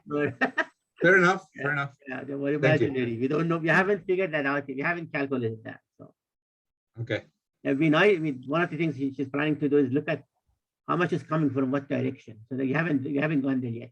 This was just the first shot at looking at total recharge, which is mostly lateral recharge from all directions. So that was the number she got. She came up. So the number from Andrew is coming from which mountains then? In the Médanos. So those numbers are from the SGM report, 2011 report, and primarily the ones to the west, if I'm not mistaken. Those numbers are quoted directly out. So, and again, 11,000 does sound like a lot, yeah, those are numbers from the SGM report. Okay, all right. Well, that's okay. Thank you. Mm-hmm. Thank you. And typically, and just to follow on with that, typically in the arid Southwest, that is where your precipitation recharge is going to come. Dr. Hawley showed us some of those caliche layers, right? That is the boundary at which you're going to get infiltration, and only in places where you have, some sort of focused recharge or mountain front recharge is where that precipitation is actually going to make it to recharge. So. Right. Just one last thing, if I may, now that I have your attention. There's quite a lot. I mean, your estimates of groundwater in storage is really high. I mean, it's a lot of groundwater, actually. I mean, fossil water. I mean, of course, yeah, not recharged every year. Yeah. And then you also mentioned that it's brackish if you go deeper and deeper. I'm going further in terms of sustainability, in terms of management. How about extracting that brackish water, which there's a lot of brackish water, treat it in it, and then put it in back as an artificial resource? Would that help? That's I mean, either way, you're still mining water. And, you know, obviously, you know, people are looking at, I think, you know, and somebody can correct me if I'm wrong. I think Dr. King is leading an effort to look at desal out on the West Mesa. You know, I think, you know, hopefully this will result in characterizing that resource a little bit better. You know, I think the average well depth in the Mesilla is something like 500 feet. And I apologize, I'm working in English units and not SI units. My mind hasn't gone there yet. But you know, that's just, there's just a lack of information at depth without putting in wells, and wells are expensive. Yeah. So I do think that the brackish water resource is an option. You know, obviously, I think the energy, as Dr. Hawley alluded to before, the solar energy resources out there. So I think from the Mesilla, Conejos-Médanos perspective, the energy isn't so much the challenge as the disposal of the concentrates, the brines and everything else. Right. That's probably a bigger challenge. Yeah. Okay. Fair enough. Thank you. I have one comment on water mining, and Zuping Sheng and a number of people, Burby, Hillman, they show us that these aquifers, as we move south in the basin into Mexico, there are more and more fine-grained layers. And we're finding in Tucson and California, if you take the water out, you decrease the pore pressure and the whole system consolidates. And I've been in the final chapter of our WRRI report, we address that issue. And that's something, there's a threshold determined in the Albuquerque Basin by my former colleague, Bill Hanneberg, who's now state geologist of Kentucky, that we don't want to mess with Mother Nature too much, or we're going to destroy our precious infrastructure, like that wonderful pipeline that connects the the Junta de Agua well field with Ciudad Juárez, or any kind of irrigation structure. We cannot do as have happened in Arizona and California and other parts of the world where aquifers are mined. We cannot have land consolidation. The other thing is we cannot have any kind of aquifer pollution with forever chemicals and things like that. PFAS. These desert aquifers, there's no solution to pollution by dilution. We have to protect them. And if we don't have good water quality, we're out of luck. Bye. Thank you for that comment, Dr. Hawley. That's exactly right. Another issue I'm concerned about is that people talk, a lot of talks going on about reusing, basically pumping saline water and bringing it up to the surface. The problem is the saline water and brackish water is underneath the freshwater aquifer. If you start pulling the water from underneath, they're going to drain that. They're not disconnected. They're going to drain the fresh water into the brackish and saline water if you start using low quality water in the future. So we have to watch that because hydrologically they're not two different entities, but they're connected to each other. So that's the concern. Any other question? Thank you, Andrea. It was a great presentation. So that concludes our session today. And we are going to reunite at 1 p.m. Looks like so. Less than an hour. Yes, thank you, Dr. Samani, and thank you to all of our panelists for a wonderful conversation. I just wanted to direct people's attention to the chat. If you're interested in a future sort of science conversation series that the New Mexico Water Resources Research Institute will be helping to coordinate and facilitate, you can sign up through the link that I provided earlier in the chat. We're hoping to sort of host regular conversations with researchers and experts in the area, and provide as well a chance for people to other researchers that are focused on these two, or well, this aquifer system and then the Hueco Bolson, to meet other researchers and other interested experts in this area. Additionally, there's just on the topic of groundwater in general, I wanted to remind people as well of the network for transboundary groundwater resiliency research that was mentioned on the first day of our program. If you're interested in learning a little bit more about that and signing up as well, you can go to that link and learn a little bit more about that. But yeah, for now, we'll take the remainder of the hour for a break, grab a bite, stretch your legs, grab a drink, and we'll be meeting back here at 1 p.m. for our roundtable conversation on transboundary groundwater resources.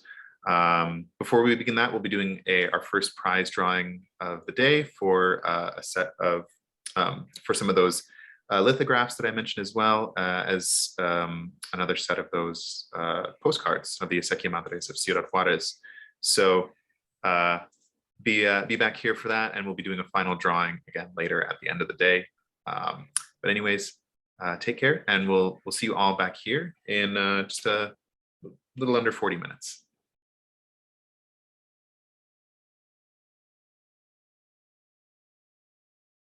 Bueno, pues vamos a dar inicio a esta importante mesa de trabajo que nos va a hacer el favor de coordinar nuestro buen amigo y colaborador con nuestra universidad, el maestro Mario López Pérez.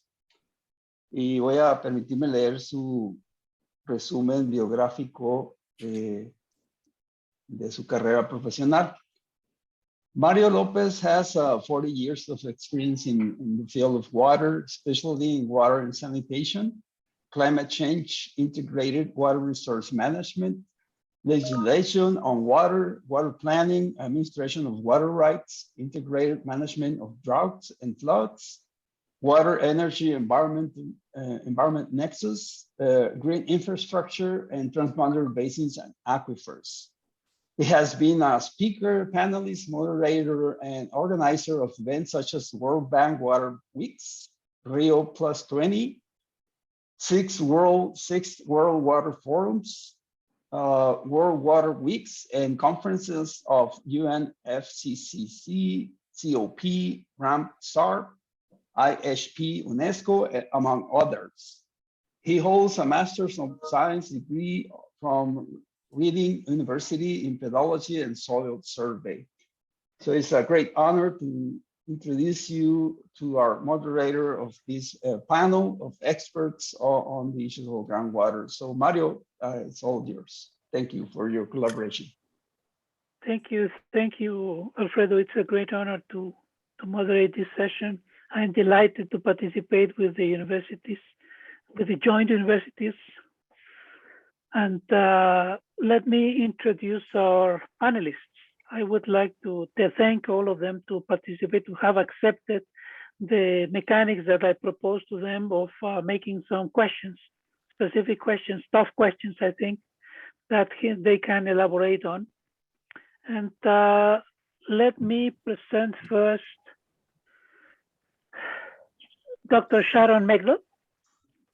She is director of the University of Arizona Water Resources Research Center, cooperative extension center and research unit in the College of Agriculture and Life Sciences at the University of Arizona in Tucson. Other primary titles are professor and specialist in the Department of Environmental Science, the C.W. Ann Modine Neely Endowed Professor and Distinguished Outreach Professor. Sharon aims to bridge the academic, practitioner, and civil society communities through water policy and management research, education, and engagement programs. Very welcome, Sharon. Next, I want to introduce to you Dr. Alfonso Rivera. Alfonso is former chief hydrologist of the Geological Survey of Canada and chairman of the IAH Transboundary Aquifer Commission. Alfonso is the author and the editor of the book Canada's Groundwater Resources, published in 2014. He is adjunct professor at the University of Quebec in Canada and member of the Académie des Lois in France. Let me tell him that he's Mexican. He doesn't have to forget that, even though he has put most of his effort and life elsewhere. Okay, Thank let you, me Mario. introduce. You're very welcome, Alfonso. Let me introduce Felipe Arreguín Cortés. I'm going to read in Spanish his bio. Felipe es maestro y doctor en Ingeniería Hidráulica por la Universidad Autónoma de México. Del año 2002 al 2015 se desempeñó como subdirector general técnico en la Comisión Nacional del Agua. Fue mi jefe. Del 2015 a 2019 fungió como director general del Instituto Mexicano de Tecnología del Agua, IMTA. También fue mi jefe ahí. Pertenece al Sistema Nacional de Investigadores y ha trabajado en varias empresas de la iniciativa privada y en la Organización de las Naciones Unidas. Es vicepresidente del Colegio de Ingenieros Civiles de México. Muchas gracias, Felipe, por aceptar. Dr. Rosario Sánchez, María del Rosario Sánchez. She was born in Saltillo, Mexico, and she's senior research scientist at the Texas Water Resources Institute at Texas A&M University, where she leads the Transboundary Aquifer Assessment Program, TAP, for the state of Texas. She has been leading current research on transboundary groundwater resources between Mexico and Texas, developing the first transboundary geological map and identified aquifers that were not considered before. She is also the founder and the director of the Permanent Forum of Binational Waters, and she is expanding her research approach in the whole border between Mexico and the US. Bienvenida, Rosario. Gracias. Gracias. Thank you. Our fifth panelist is Dr. Poliopro Martinez, Austria. I'm going to read his bio in Spanish. Poliopro es doctor en ingeniería por la Universidad Nacional Autónoma de México. Ha sido vicepresidente del Programa Hidrológico Internacional de la UNESCO, con sede en París. Fue director general del Instituto Mexicano de Tecnología del Agua, así como presidente de la Junta de Gobierno de la Universidad Autónoma de Morelos. Actualmente es profesor titular catedrático de Ingeniería Civil y del doctorado en Ciencias del Agua y director de la Cátedra UNESCO en Riesgos Hidrometeorológicos en la Universidad de las Américas Pueblas. I don't know, are you there, Poliopro? Have you connected yet or not? It does not look like Poliopro has Okay. joined the meeting, but I'll keep an eye out for him if he does. Okay, show up. please tell me, Mark, to present him. Okay, let's get started. Vamos a empezar. I'm going to raise few questions, and I'm going to ask Rosario. You're first in the lineup. That's not fair. That is not fair. You can tell me that. Rosario, would you please, the mechanics is as follows. I'm going to ask a question for you. And Rosario will be the first in the lineup. She will try to respond the question. I think she will do it excellently. I'm sure about that. And I will ask the other panelists after she finishes. She will have 5 minutes to respond. 5 minutes, no more than that. I have my counter here, and I will shut the mic off if you try to trespass that. And I will allow the other participants, the other panelists, to make comments or disagreements, which I would prefer, to what the panelist has said. For that, you will have 3 minutes. We will have 2 participants at the most for each of the initial questions, okay? Let's get started. Rosario, I'm gonna ask you this. I'm gonna read the question in Spanish and in English, okay? First question, Rosario. ¿Usted cree que las aguas subterráneas transfronterizas representan una oportunidad para el desarrollo de la frontera en ambos lados? ¿Por qué? Rosario, do you think that transboundary groundwater represents an opportunity for border development on both sides? Because? Go on. So you want me to, yeah, thank you, Mario. Very unfair. You're getting too wild too soon. So I'm gonna get wild too soon too. I feel very bad that I'm the first one because I'm among the best of the best. You are my idols and I always follow you, all of you. So please be patient and I'll try to respond. So you want me to cover both questions under the 5 minutes? Okay. The first question that I raised to you. The first question only? Okay. So yes, short answer, yes, definitely it's an opportunity. And I think the problem that we usually have is that we are selling too much the problems. Let me try to explain that. We are advertising something that requires a lot of attention in a way that hasn't been very effective because I believe that we are advertising it wrongly. I think we should change a little bit the paradigm on how do we address and how do we try to move forward with this topic at a binational agenda priority. I think it should be looked more as an opportunity than as a problem, a challenge, as something that nobody really feels comfortable trying to address, at least at political level. It's considered sometimes a taboo. It's considered sometimes very sensitive. There's not much information about it. There's not much that we don't know about it. So let's try to get around it. Let's try to, try to touch it, fund it, but only from the technical side. Don't get into the management side. It's too conflicting. So that's the message that we have been selling and that we all know about. But we haven't done much on the opportunity side of doing this or promoting these challenges.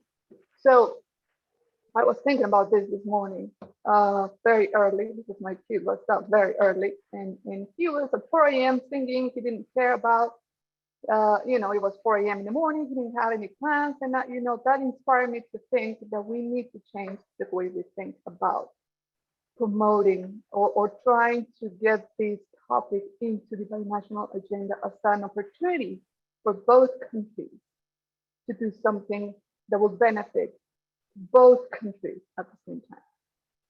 So the first thing is we need to ask ourselves, is science enough to get the two countries together to talk about this? Do you think that will be enough?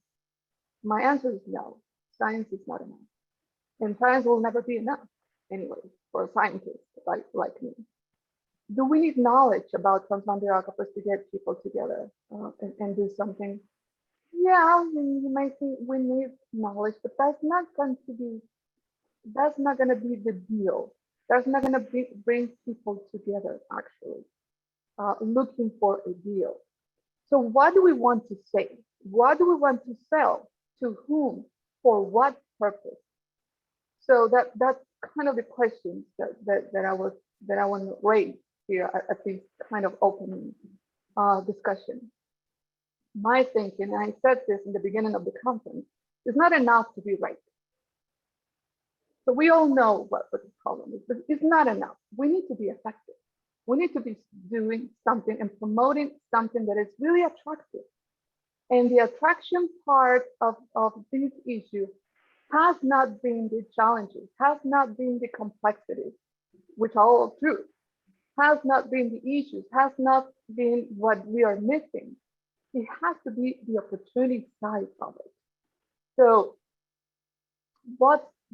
how do we see that opportunity?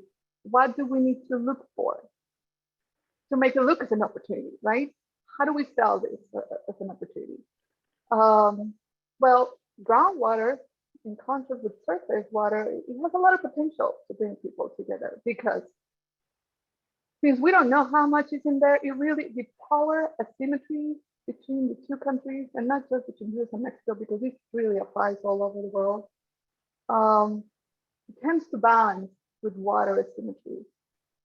We need to think about water symmetry instead of power asymmetry, and use water as a tool to negotiate. And if you think about groundwater, since we're not sure 100% what's going on down there. So it's really like, okay, it's not like surface water, for example. We know where headwaters is. We know downstream who is. But when it comes to groundwater, it makes things a little bit complicated. So it levels up the power asymmetry across countries. Now, the other thing is that when we talk about groundwater, we necessarily have to include the surface water element in there, which eventually will lead us to think in a way of a system perspective, which in contrast with surface water, we don't think about it that way. We have surface water, groundwater, surface water, groundwater. But if you start with groundwater, you definitely need to integrate the element of surface water. Groundwater cannot live without surface water, at least in general terms. But surface water legally can't live without groundwater. I mean, it's out there, that's the big problem. So we need to think the other way around. And groundwater brings the element of the system. And we need to think now as a system perspective, surface groundwater connectivity, conjunctive use, and environmental, and the environmental system together. So that's an opportunity if we think about it differently. The other part is stakeholder involvement. How much time do I have left, Mario? Because I don't want you 1 minute. Okay. It's stakeholder involvement. Groundwater is very local. So when you try to deal with that and try to change that, you necessarily need to bring people into the table. So it involves the community, involves the stakeholders, and also involves the locality of the issues of the specific aquifer. That makes the decision-making progress more complicated, yes, but also more efficient and more realistic to the system that you're working on. So I think that's an element in favor of looking this as a way to look at the other way around, as an opportunity rather than as a challenge, which can be the same thing, but not for advertisement purposes.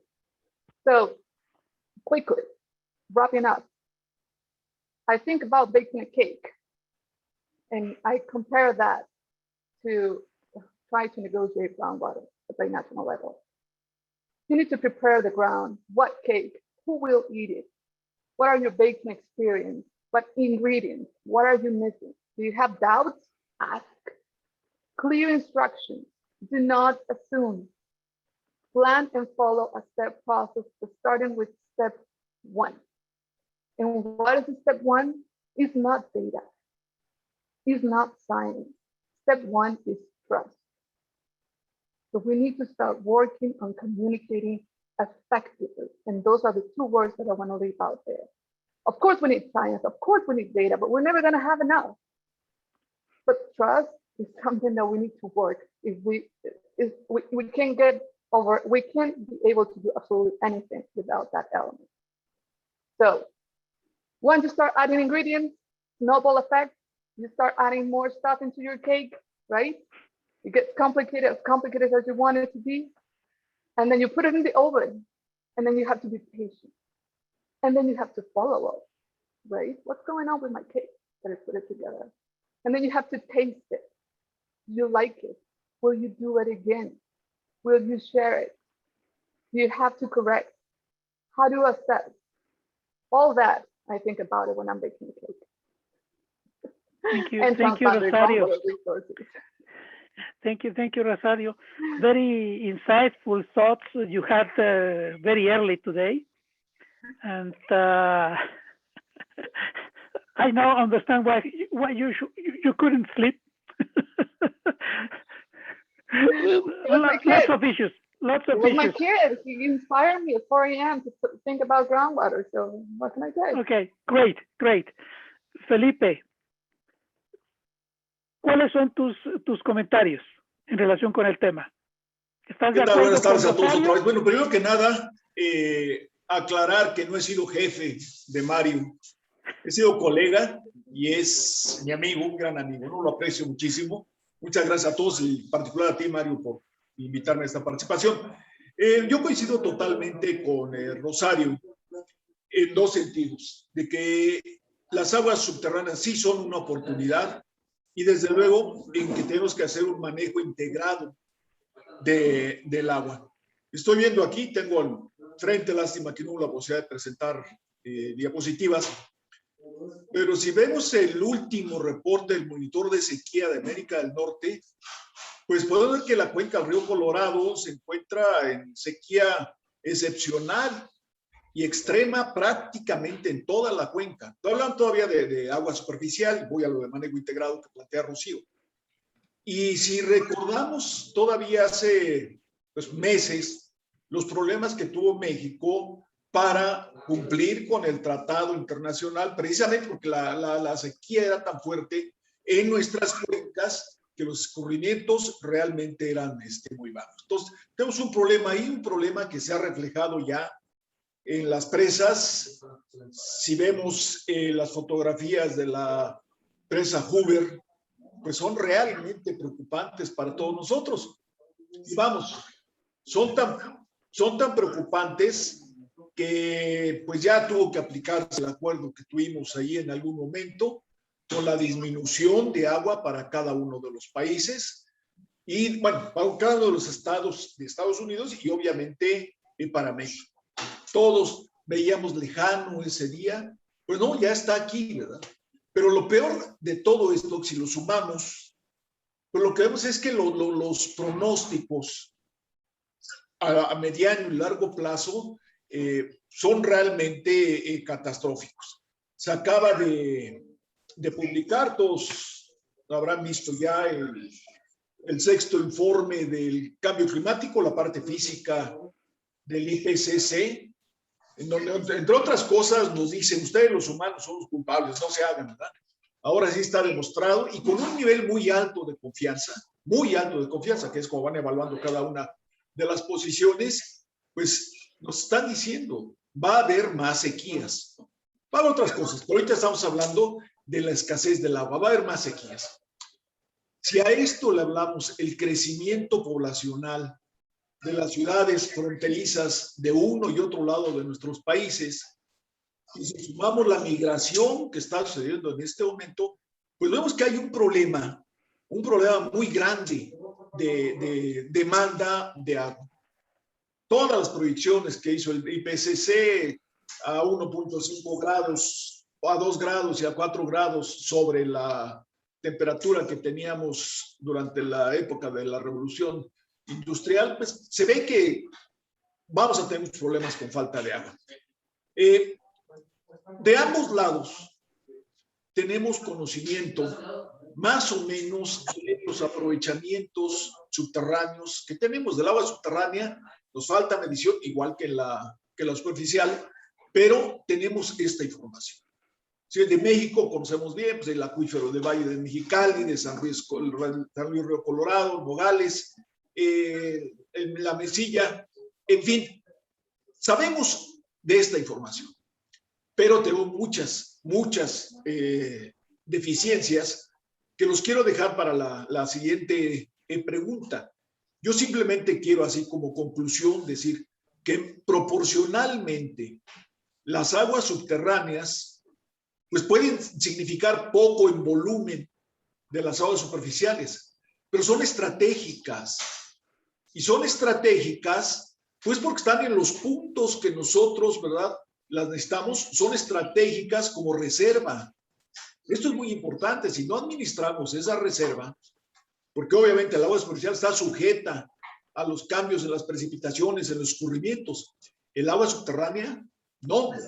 Entonces es estratégica. Está ubicada en los puntos que necesitamos. Y pensemos al principio, si quieran, en la parte de abastecimiento humano. Entonces es definitivamente una oportunidad. Coincido nuevamente, lo digo con Rosario, es una oportunidad, pero habría que verla integralmente y obviamente con todos los factores que he señalado, sociales, económicos, etcétera. Aquí la dejo, Mario, si antes de que me digas que ya. Gracias, Felipe. Alfonso, Sharon, anything to add to that? Yes. Ladies, sorry, Alfonso, ladies. No, it's okay. It's okay. I raised my Sharon. hand, so Alfonso, you didn't No raise your problem, hand. Sharon, please. Well, I wanted to say something. Don't shoot me. I'm here. No, I'm going to respond to your question number 2, which talks about challenges. And I think Rosario's framing is very important. If we get through all the questions, I'll talk about why I think the science part is important. But I do want to say that one of the very important things to remember is that some of our border communities are 100% dependent on groundwater or pumped water. Sure, that water may be recharged and the nature of the recharge will depend upon precipitation and temperatures, and that's all changing pretty much in a negative direction. But groundwater is more than a strategic reserve for many communities. It is the water source. And so I do think that when we get to the question 2, I'm going to talk about groundwater neglect and why that's a problem. Or maybe I've got to tell you, I'm in a little bit of talking warp here because right after this thing, I'm going to something on campus where I'm going to talk about the Transboundary Aquifer Assessment Program.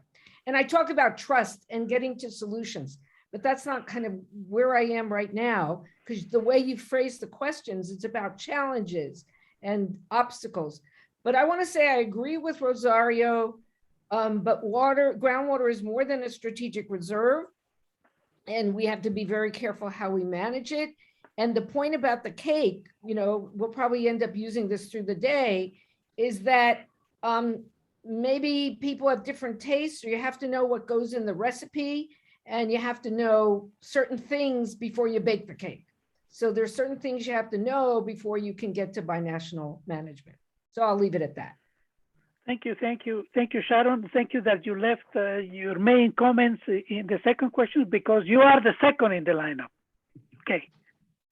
Alfonso, you wanted to tell us something. Please disagree with what Rosario has said. Please disagree.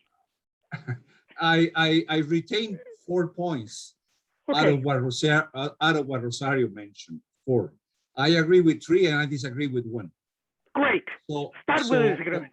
First of all, I like the metaphor. I thank you. It's a good Rosario is good for metaphors, and this is a good one. And let me tell you why it is good. Because it's applicable to hydrogeology. A cake. When you were saying that, I was thinking on the Black Forest cake in Germany, and you have a lot of layers. That's a multi-aquifer system. And sometimes what I tell my students, listen, please understand the 3-dimensional factor of an aquifer system.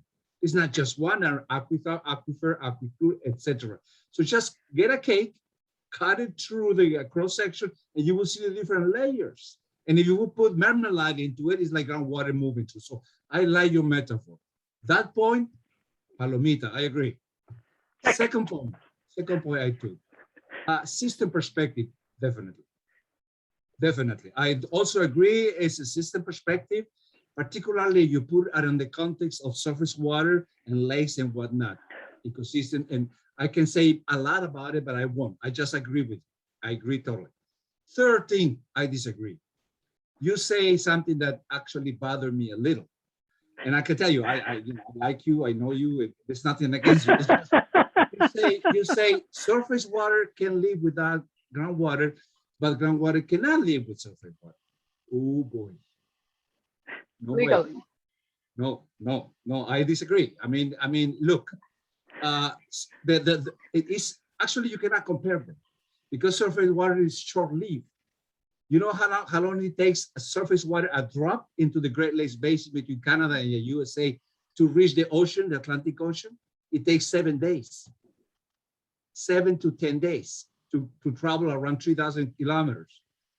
And the groundwater that is within the Great Lakes Basin has been there for at least 20,000 years and is constantly through the base flow of the river, constantly feeding the lakes, which in turn, feeding the river, which in turn feed the lakes.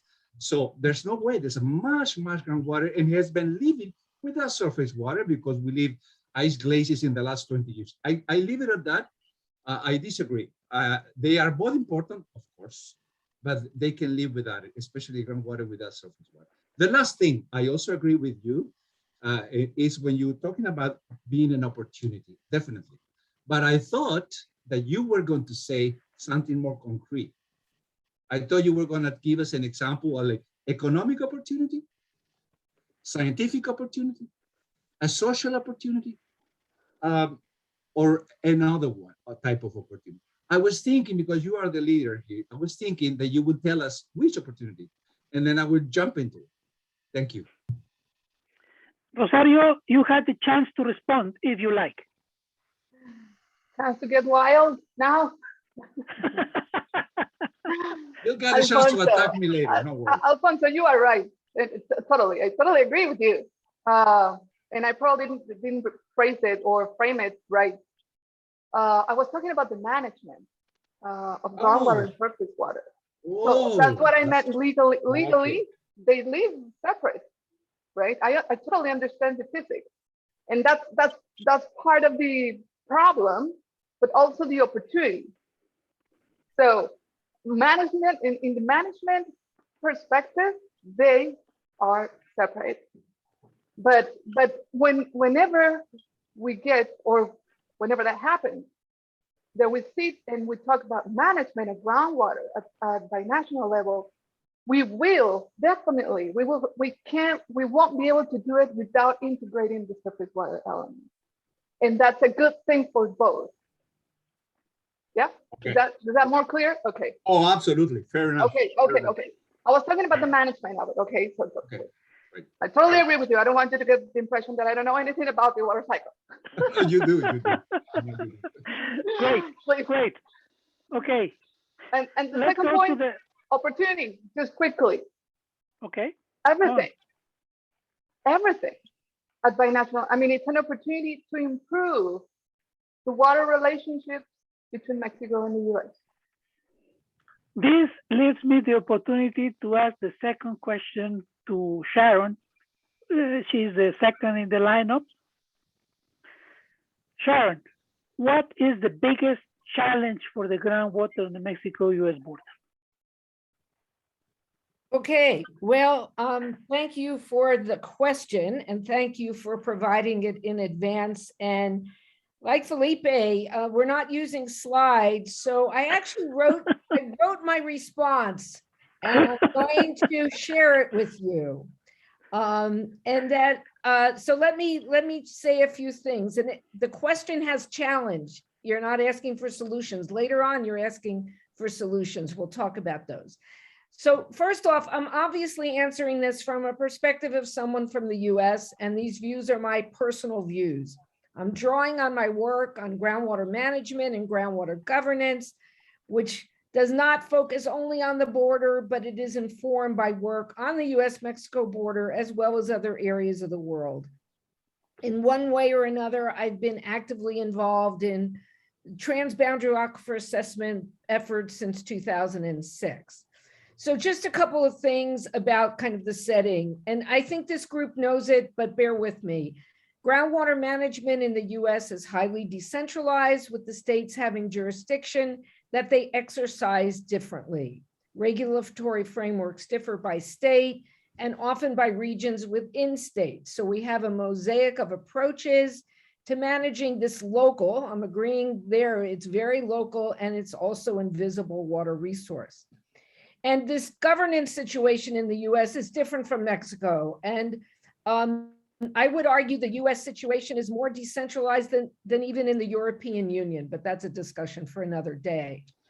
We know from some survey studies that we've done that groundwater availability and quality are of concern to state water agencies. State agencies report that funding constrains what they can do, and limited funding for groundwater assessments tend to be, which tend to be expensive, and groundwater monitoring means limited understanding of groundwater. And as I alluded to in my earlier comment, along the border, many often growing communities with their populations and economies are largely or fully dependent on groundwater. And groundwater quantity and quality are understudied. I think that the border area in the US and Mexico, I'll speak here for the US, is a forgotten water region due to there being only 4 US states along the border. Few states experience the kind of arid and semi-arid conditions that we experience, and many regions across the country do not depend as much on groundwater. And what this means is that decision makers in the US, especially those at our federal level, may not appreciate the need to engage in binational studies and consider the implications of extended drought and climate change. In general, the challenges of groundwater under climate change are not well understood or appreciated, meaning that the implications of groundwater overdraft or groundwater mining are not evident. Because work on the border necessarily requires binational cooperation, the US federal government must be involved. But there is resistance often on the part of the US states to federal involvement in groundwater management. They see that as their jurisdiction. So not only is binational cooperation, diplomacy needed, but intergovernmental cooperation and coordination, diplomacy within the US itself is needed. There is a need to recognize and respect the roles of different levels of government so that actions can be taken to avoid or more accurately reduce the overexploitation of groundwater. I will note that the US states are not necessarily managing groundwater effectively away from the border. The border location makes things even more complicated due to the layering of binational considerations with differing approaches to regulation, different languages, cultures, and economic conditions. The lack of agreed upon groundwater priorities, including those expressed through budgets, make the situation along the border particularly challenging. Though we have the International Boundary and Water Commission, which I consider an extremely effective mechanism for collaboration, the focus on groundwater of that agency has historically been very limited due to the nature of the 1944 treaty. In summary, lack of information about this invisible water resource, which itself reflects lack of prioritization of binational groundwater on the part of those who must be involved, is a big challenge for groundwater on the US-Mexico border. Thank you. Thank you, Sharon. I know that Rosario has many things to add what Sharon has said. Go on, Rosario. Your turn. How long? 3 minutes? 2 minutes? 2, right? Take your time. No issue. Okay. Thank you. I agree with my dear Yoda, of course. I would not share with her or Alfonso or Felipe or you. I would always say you are right because you are always right.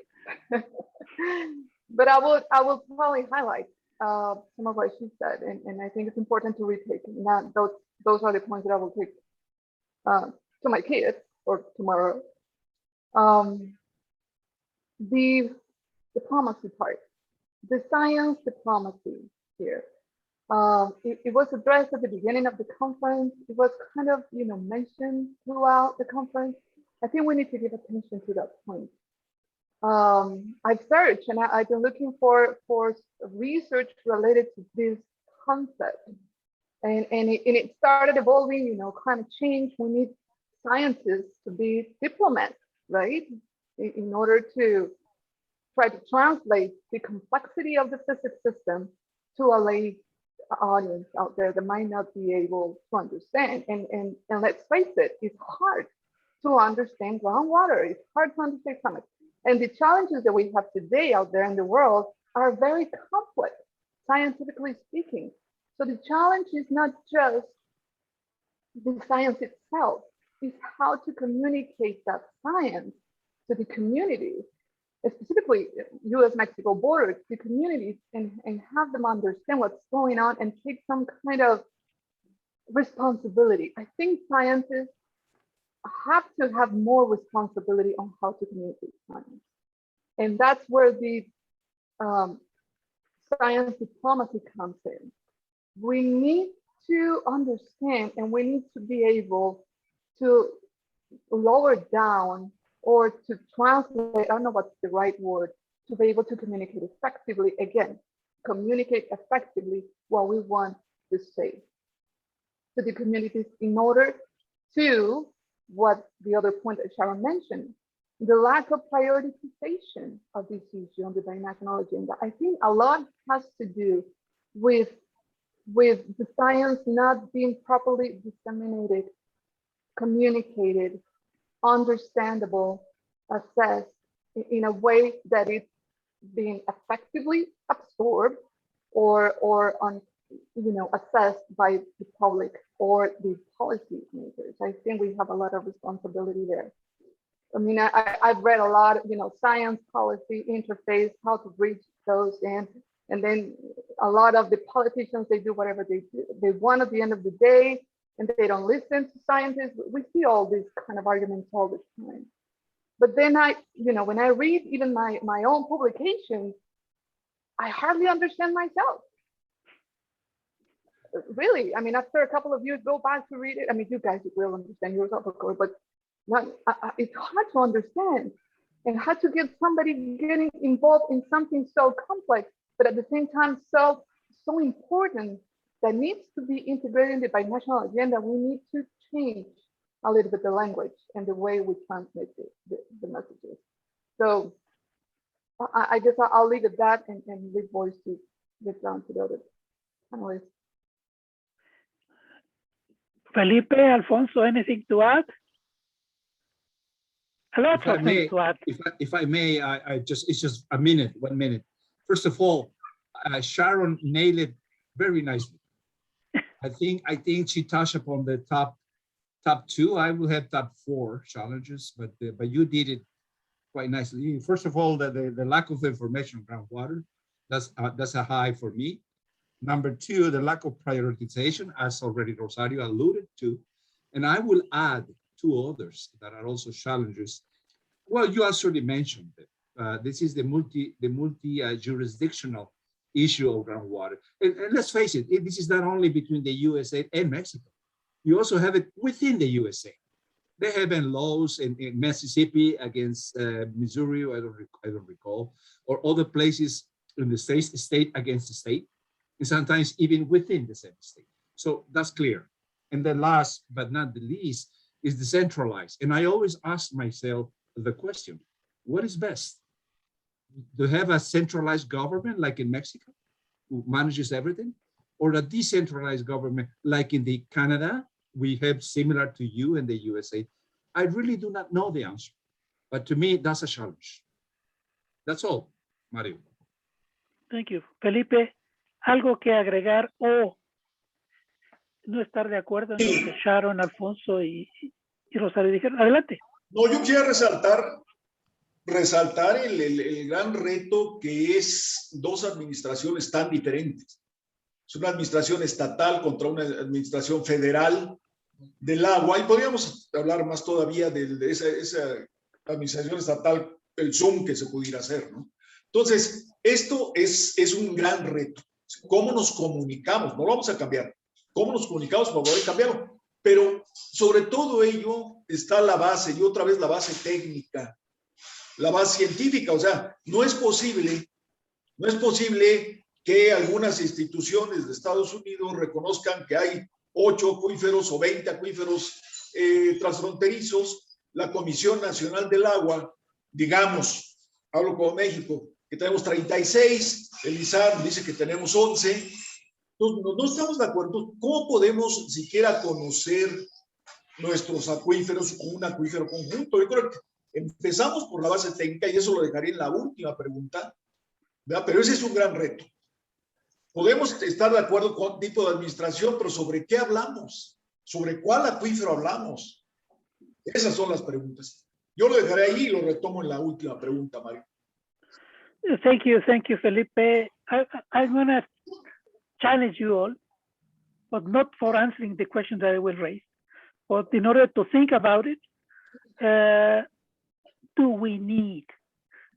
Felipe said, Mexico has issues with the water deliveries at the Rio Bravo, Rio Grande, the last cycle. US is having many troubles in delivering to Mexico to comply with the treaty, and that's why we both countries agreed upon national contingency plans. Do we need an issue like this to make groundwater visible to the policymakers, to the decision makers, so that they can understand that groundwater counts? So it is a matter. Don't answer me. I want you to think about it. I want to answer though. I want to answer real quickly. Just one, if I could, since you gave Rosario a few moments for rebuttal, so I want my few moments. Not that anybody disagreed with me, but I want a couple of rebuttal moments just to add some things. Go on, Sharon. First of all, you asked the biggest challenge. Alfonso, you didn't pick question number 2. You didn't say challenges, right? We could come up with a long, long list. So I tried to frame it and weave it to have just one. But so Mario's a tough taskmaster here. But I want to mention, you know, what Rosario said about communicating and the science diplomacy. You know, academics like to write about things, but they don't necessarily do the things they write about. And the science diplomacy is being carried out by people. I think all of us around the table are doing science diplomacy in a different degree and different place. And so, you know, this whole thing of communication, what does it mean in the bridging of the worlds, the academic, the scientific, and the decision-making? So important. But I want to get to your question that you asked us to think about. And Felipe started out talking about the Colorado River. I spent 12 years on the board of the Central Arizona Project. We are the ones most impacted by the cutbacks on the US side of deliveries, major burdens, major dislocations. We haven't done the disease metaphor yet. You know, we're in the pandemic and we think about disease. The overexploitation of groundwater is a chronic disease, and we don't have the visuals of the Lake Mead bathtub rings. And so the crisis can creep upon us, and it's up to all of us to avoid that. And so how to get people excited before there's a crisis, Mario, I don't know, but that's what we need to work on. So I'll leave it at that. Thank you. You give me room, Sharon, thank you very much, to ask the question to Alfonso. The next question. And once again, I want you to think, do we need a big binational issue, just like we had in the deliveries in the Bravo and the deliveries in Gola, to make it visible? And Sharon said, she works in CAP, Central Arizona Project. There you have lots of groundwater issues there, lots of groundwater issues. Alfonso, how to avoid? Oh boy. You how, didn't. Okay, I'll tell you what I think. But no, hold on. I'm going to ask you the question: how to avoid overexploitation of transboundary aquifers? Oh, sorry. Or how to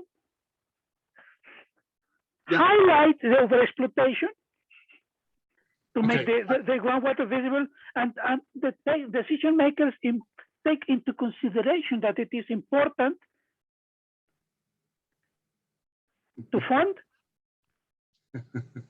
Okay, so or to make an agreement. Go on, your turn. Yeah, but you're very clever. And quick. You modify the question a little, and I can answer. But I prepared my answer for the question as you asked it at the beginning. So how might we avoid overexploitation? I planned how to answer that, but now you added another layer. So do we need a crisis to etc. I can also say something, but give me my 5 minutes to answer first what I had prepared, and then if you allow me, I can also address the second thing that you asked. Okay. Go on. So thank you so much. You know, the thing, I look at the question and I change it. I put it up, down, overexploitation before, transboundary later. It's a good question. And I thought, okay, the way I'm gonna reply to these questions, how we might avoid overexploitation of transboundary aquifers, which I call it TBA from now on. I say, well, let me answer in 4 steps. One, I will first define what groundwater overexploitation is. Do we agree? You know, do we understand what it is? I mean, I'm a hydrogeologist, 40 years experience in physical hydrogeology. I claim that I do know.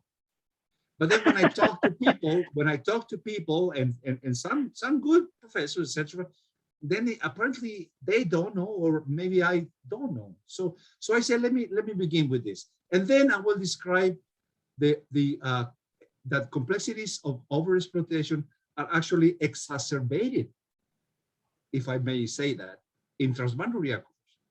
And then I will provide a brief examples of what I'm saying along the border with Mexico and USA, and provide perhaps some ideas, not really suggestions or a cuisine type of recipes, but some ideas on how we might avoid, right? So what is groundwater overexploitation then? What is it? So in hydrogeology, one of the most discussed concepts that we have is that volumes of water pumped from a groundwater system, from an aquifer, must come from somewhere. It had to come from somewhere, right? Possible sources of water for pumpage are 3. 1, more water entering the groundwater system. That's when you increase recharge, and sometimes artificially. You increase in recharge. Number 2, less water leaving the system. That's the discharge of the aquifer. For example, if the aquifer is providing base flow to a river or an ecosystem or a lake, so leaving that is also capturing groundwater when you are exporting enough. And third source is when you remove water stored for a long time within the aquifer. And we heard earlier this morning the discussion with John Hawley and other people in the Médanos and Conejos-Médanos, which is fossil water. So that's what I mean. So 3 sources: recharge, discharge, and storage. Now, in hydrogeology, we use one term. We use the term aquifer yield to measure the response of an aquifer to pumping. And what it means, aquifer yield, is that it's a transient hydrologic projection for an aquifer described by 3 variables in a very linear equation. So the total rate of withdrawal, but that's the pumping, is equal to the total rate of recharge to the aquifer minus the total rate of discharge from the aquifer, plus or minus the change in storage of the aquifer. So that's very simple. I'm sure you all understand that. Now, groundwater pumpage derived from storage And from a stream flow capture is a long-term cumulative capture. It doesn't happen right away. The time to the change from storage to capture or from capture to storage range from years to decades, sometimes even longer. I don't have time to give you examples that we have studied in Canada, but believe me, it is the way. So when pumping rates increase indefinitely, you're pumping, then an unstable situation arises and the maximum rate of recharge can no longer be sustained. The only remaining groundwater source lies in an increased rate of storage withdrawal. So you are getting water from the aquifer, no longer from the recharge, no longer from the discharge. And this manifests clearly in many forms: water level reduction, base flow decline, water quality deterioration, subsidence, saltwater intrusion. So those are the causes or the consequences rather when you are overexploiting an aquifer. So that's what overexploitation is. Now, this is further exacerbated when groundwater overexploitation occurs sometimes over very short periods of time, intermediate or very long periods of time. Sometimes it happens over very small zones, localized, sometimes over large areas, over one well, over several wells, or the whole aquifer system. You have 30,000 square kilometers of aquifer. It may take years, but it's going to happen over the whole aquifer. So we have to understand that. And the variables that I described before are analyzed or should be analyzed and integrated over the boundaries of the aquifer and over time. However, in the context of transboundary aquifers, you will have an additional boundary, the jurisdictional boundary, which is not physical. You cannot model it. We cannot, physical hydrogeology, we cannot put it in the model. There's no impermeable, repermeable recharge. It's just fictitious. So we have to consider it too in describing the three variables that I told you. And I can give you a long lesson on that, but forget it. We only have 5 minutes.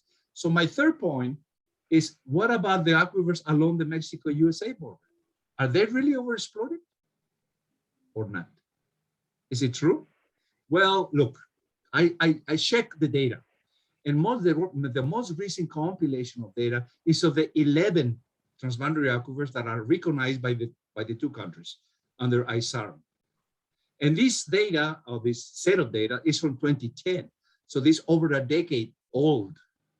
At that time, when we did that, together with the USGS and Mexico and etc., it varied a lot in accuracy, in timescales, in the level of detail, and were incomplete set of data. Now that data reflects one of the most important things, and that I want to get to it, is the knowledge gaps in the region in 3,000 kilometers. The gaps of knowledge is still there. So in terms of overexploitation, for example, how about pumping rates? Do we really know? And the estimates indicated at that time that out of the 11 aquifers, 4 were overexploited. And the overexploitation was calculated very simple. If pumping or withdrawal is larger than recharge, then it is overexploited.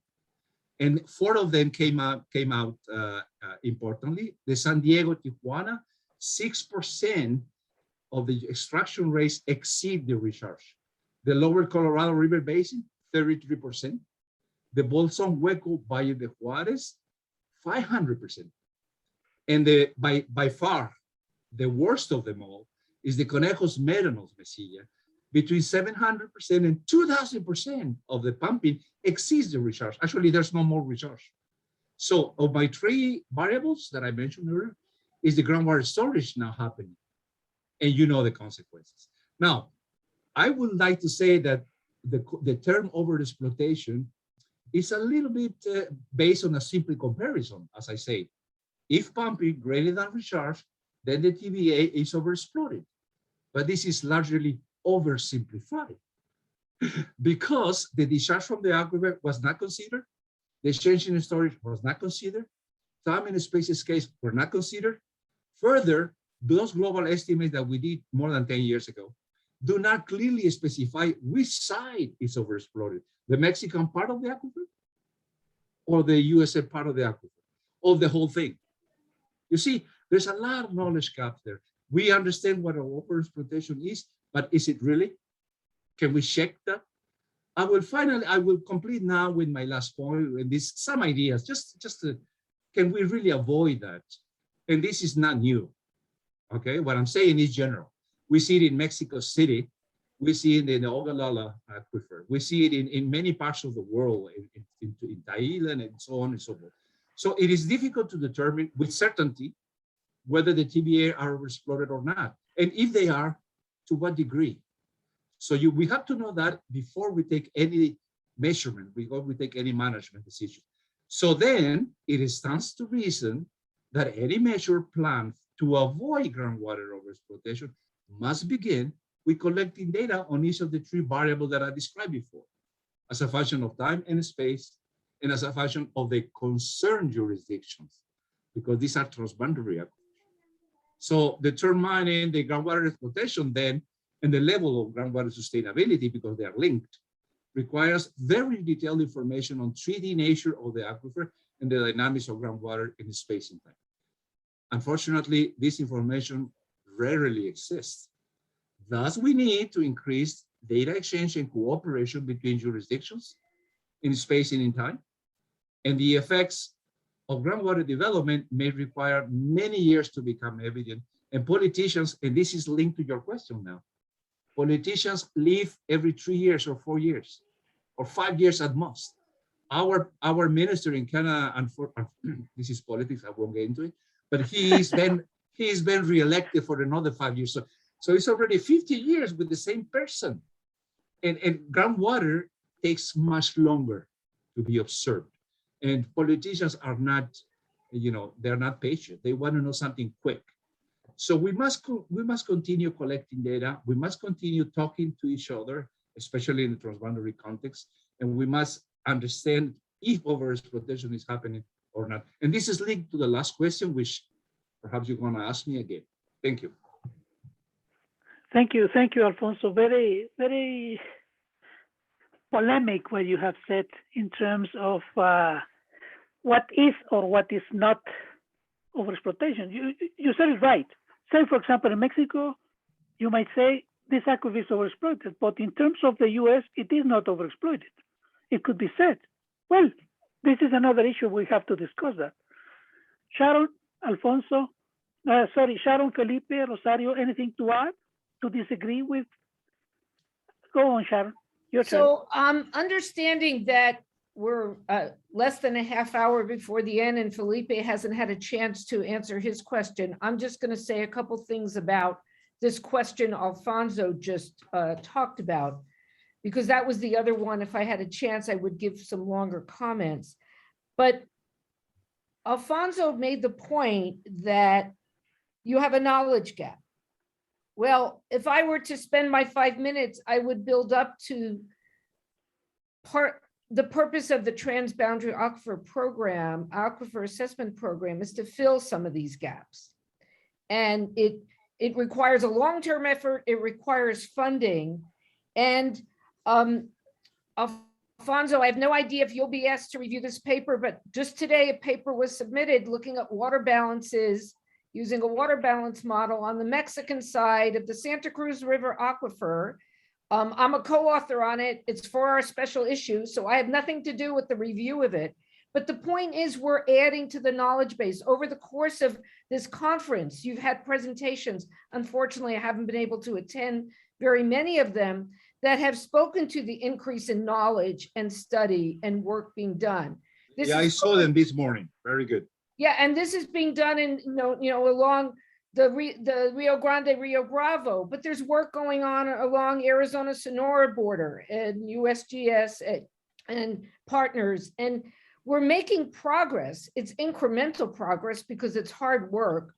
We're trying to incorporate climate change into these studies, and they're not good looking in terms of the results. The reduction in the water in storage that occurred because of recharge, right? You can have the recharge, increasing the water in storage. If you look at what happened from the 1980s to 90s when it was relatively wet, and what's happened since then, it's a very unpretty picture. And so I don't know what we'd say about how many aquifers are being exploited, but we know we have problems, and that's where we have to find the solution. So I'll leave it at that. Okay. Thank you, Sharon. Felipe, Rosario, anything to add? No? Rosario? I know you want to talk. Just quickly. Yes, I want to build on what Alfonso and Sharon said. Regardless of how precise or how specific the numbers are, or how we define an overexploitation, or if overexploitation would be the variable that we'll be looking for in order to propose something or to make a change or to get into the binational agenda. I think what Sharon said is true. I mean, we know the picture is not good. We have enough data to say that. And the most important part is the regulation of it. And we don't need data for that. We know that at transboundary level, groundwater is not being regulated, and that's not good. It's never going to be good. So unless we don't have population in the border, right? But we know the population is increasing. We know the challenges of climate change. We know what that means in terms of water supplies. So regardless of the truly have is big, it's incremental, it's slowly going, but regardless of that, we know that the problem is much bigger than that. So I guess my point is, it's not an excuse to say that, okay, we don't have enough data, so until we know for sure if this aquifer is being overexploited, then we should move forward to pursue a change in the way we manage transboundary resources. I don't think that's an excuse, because the bigger problem is still there and is visible to everyone. Right. Great. Alfonso, anything to respond to what the ladies agree have said to you?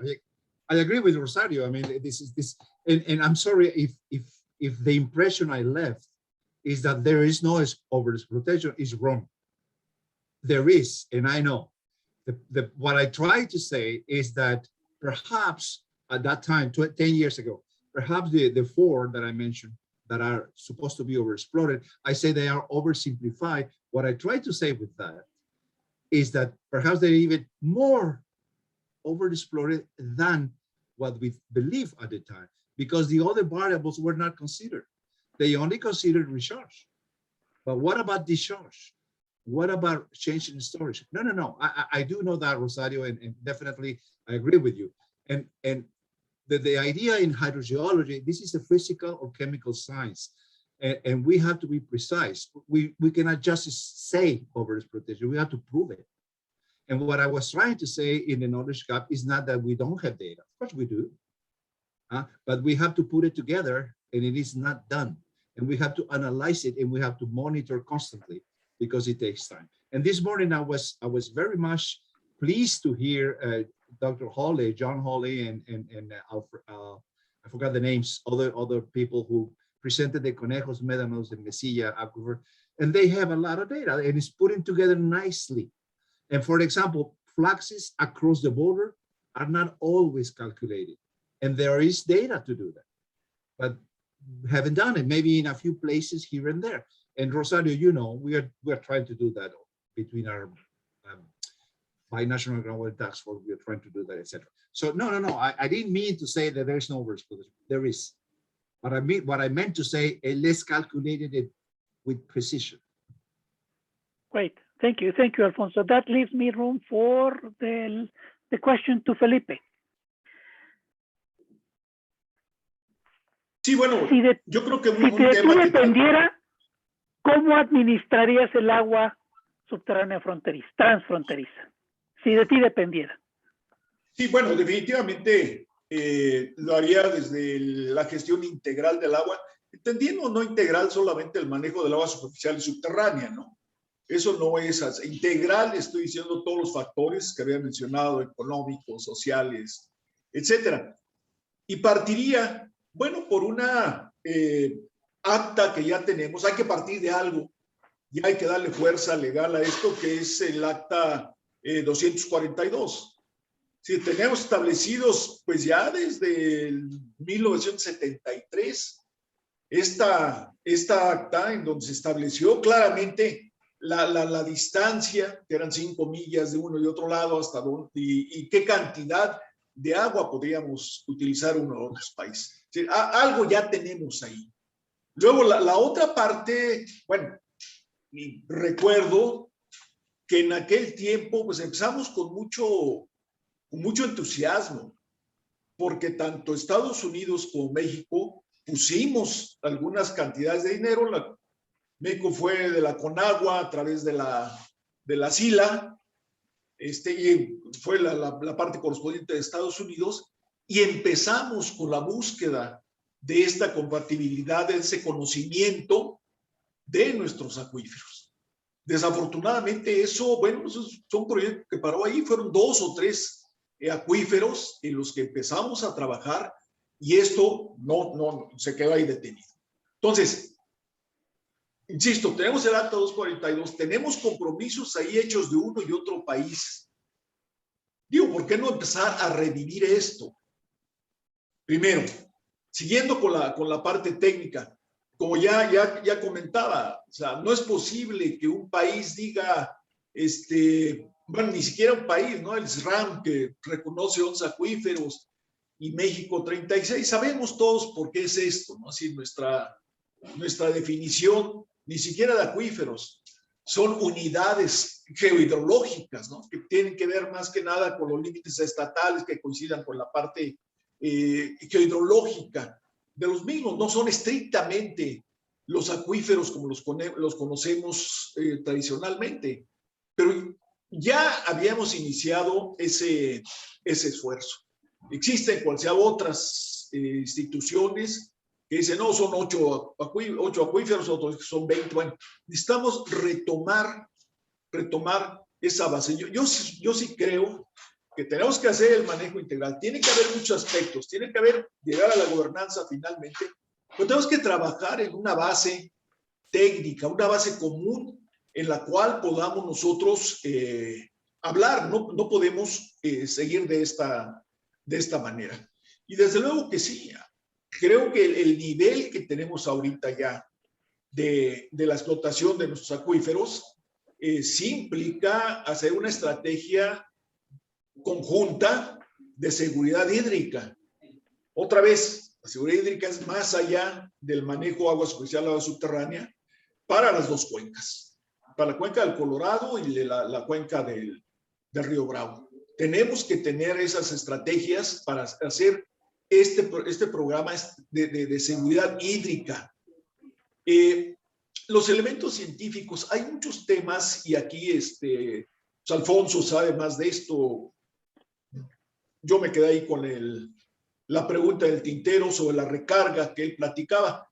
Pues simplemente, por ejemplo, en México, ya yo participé en la elaboración de la norma, es el lograr una calidad de agua pues prácticamente potable, que eso de alguna manera desactiva, ¿verdad?, esas intenciones de hacer recarga. Pero tenemos que pensar, obviamente, también la recarga en algunas zonas, ¿verdad?, allá en Tijuana, esta parte pudiera utilizarse, pero creo que es un tema que tenemos que ver, insisto, en esta base técnico-científica que hay que darle a los políticos para que se puedan tomar estas decisiones.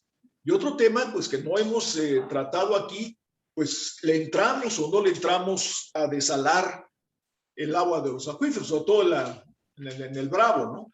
Que ahí sí tenemos en el lado mexicano muchos acuíferos que tienen cantidades de sales muy importantes. Sí, tenemos que proporcionar esos elementos científicos, esos elementos técnicos.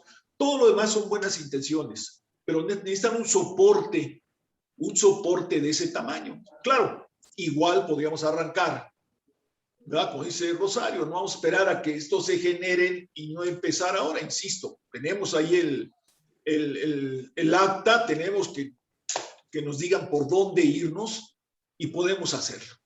Desde luego que la tecnología pues ha avanzado mucho, quizás en el 73, 72, 2006 fue cuando terminamos todavía con los estudios que hacíamos conjuntos, pues no había la capacidad que hay ahora con los satélites, con los drones, mucha tecnología que nos puede ayudar seguramente a realizar estos trabajos y estos modelos para dar las bases para la toma de decisiones.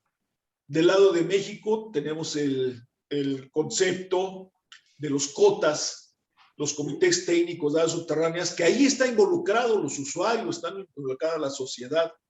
Creo que son figuras que podemos compartir y que podemos buscar cómo proteger nuestros acuíferos. Si no participan, obviamente, los usuarios, no vamos a poder en ningún momento manejar el agua como nosotros quisiéramos. Tenemos mucho que aprender nosotros de Estados Unidos con los bancos del agua, que es otro tema también que lo hemos dejado ahí en el tiempo y no arrancan, ¿verdad? No funcionan. Los tenemos en el papel, al menos del lado de México. Y esto no, en fin, hay una serie de herramientas que tenemos que actualizar, que tenemos que medir, hay que medir, y tenemos que fijar esa base para poder hacer esta gestión integral del agua. Estamos hablando de agua subterránea, no podemos dejar de lado al agua superficial con todos los elementos que estoy comentando, ¿no? La recarga, la desalación, etcétera. Y la pregunta es, ¿de dónde salen los recursos, no? Entonces, al menos por el lado de México, creo que tenemos que insistir en que la Comisión Nacional del Agua, más que la SILA, tiene que asignar estos recursos, tiene que rescatar el conocimiento, porque obviamente pues, se ha descapitalizado. Ya ustedes me podrían preguntar, bueno, ¿y quién va a hacer ese trabajo? ¿Verdad? Pues hay que recuperar ese trabajo y hay que insistirlo. Yo creo que reuniones como estas, las memorias, los trabajos que tengamos finalmente, habría que hacerlas llegar a las autoridades del agua, a los diputados, que normalmente los diputados son los que toman las decisiones del presupuesto, ¿eh? No es la Comisión Nacional del Agua. Entonces yo sí invito a que hiciéramos unas memorias muy fuertes y que este grupo pudiera enviarlas, que pudiéramos llevarlas, que pudiéramos comentarlas con ellos para buscar estos recursos. Pues yo me iría por ahí, Mario. Gracias, Felipe. Alfonso, Rosario, Sharon, your thoughts, your ideas, your disagreements. Can I say something, John Hawley? Just hold on, please. I will let a few minutes for audience participation. Mario, 30 seconds. I think Felipe's comments are all just right on. The unevenness, the uneven nature of the commitments is a problem, especially when you're working across two borders. With the Transboundary Aquifer Assessment Program, Mario, you and I sat at a table. You told me that your agency, Conagua, had a commitment of budget for 3 years. The US government at that time had a commitment of 0. Then the US government has commitment and Mexico has no commitment. So there's been, just disconnected commitments of funding to keep this going, and that we need to keep it going. The other thing I just want to mention in terms of going back to Rosario's first comments, I do a lot of work in stakeholder engagement and communication. That is actually very resource intensive, not always recognized by funders, but you have to have that continued commitment to translate, communicate, to get the stakeholders of all kinds, because what I say here in Tucson and Arizona, where there's tremendous interest because of what's going on in the Colorado River, every water user is a decision maker influencer. And the decision makers need to be influenced to make decisions. I'll leave it at that. Alfonso, Rosario, anything to add? Go on, Alfonso, your turn. Yeah, we deviated from your question. Your question is how I will manage transboundary groundwater. I'm pragmatic. the question is clear, but we are deviating.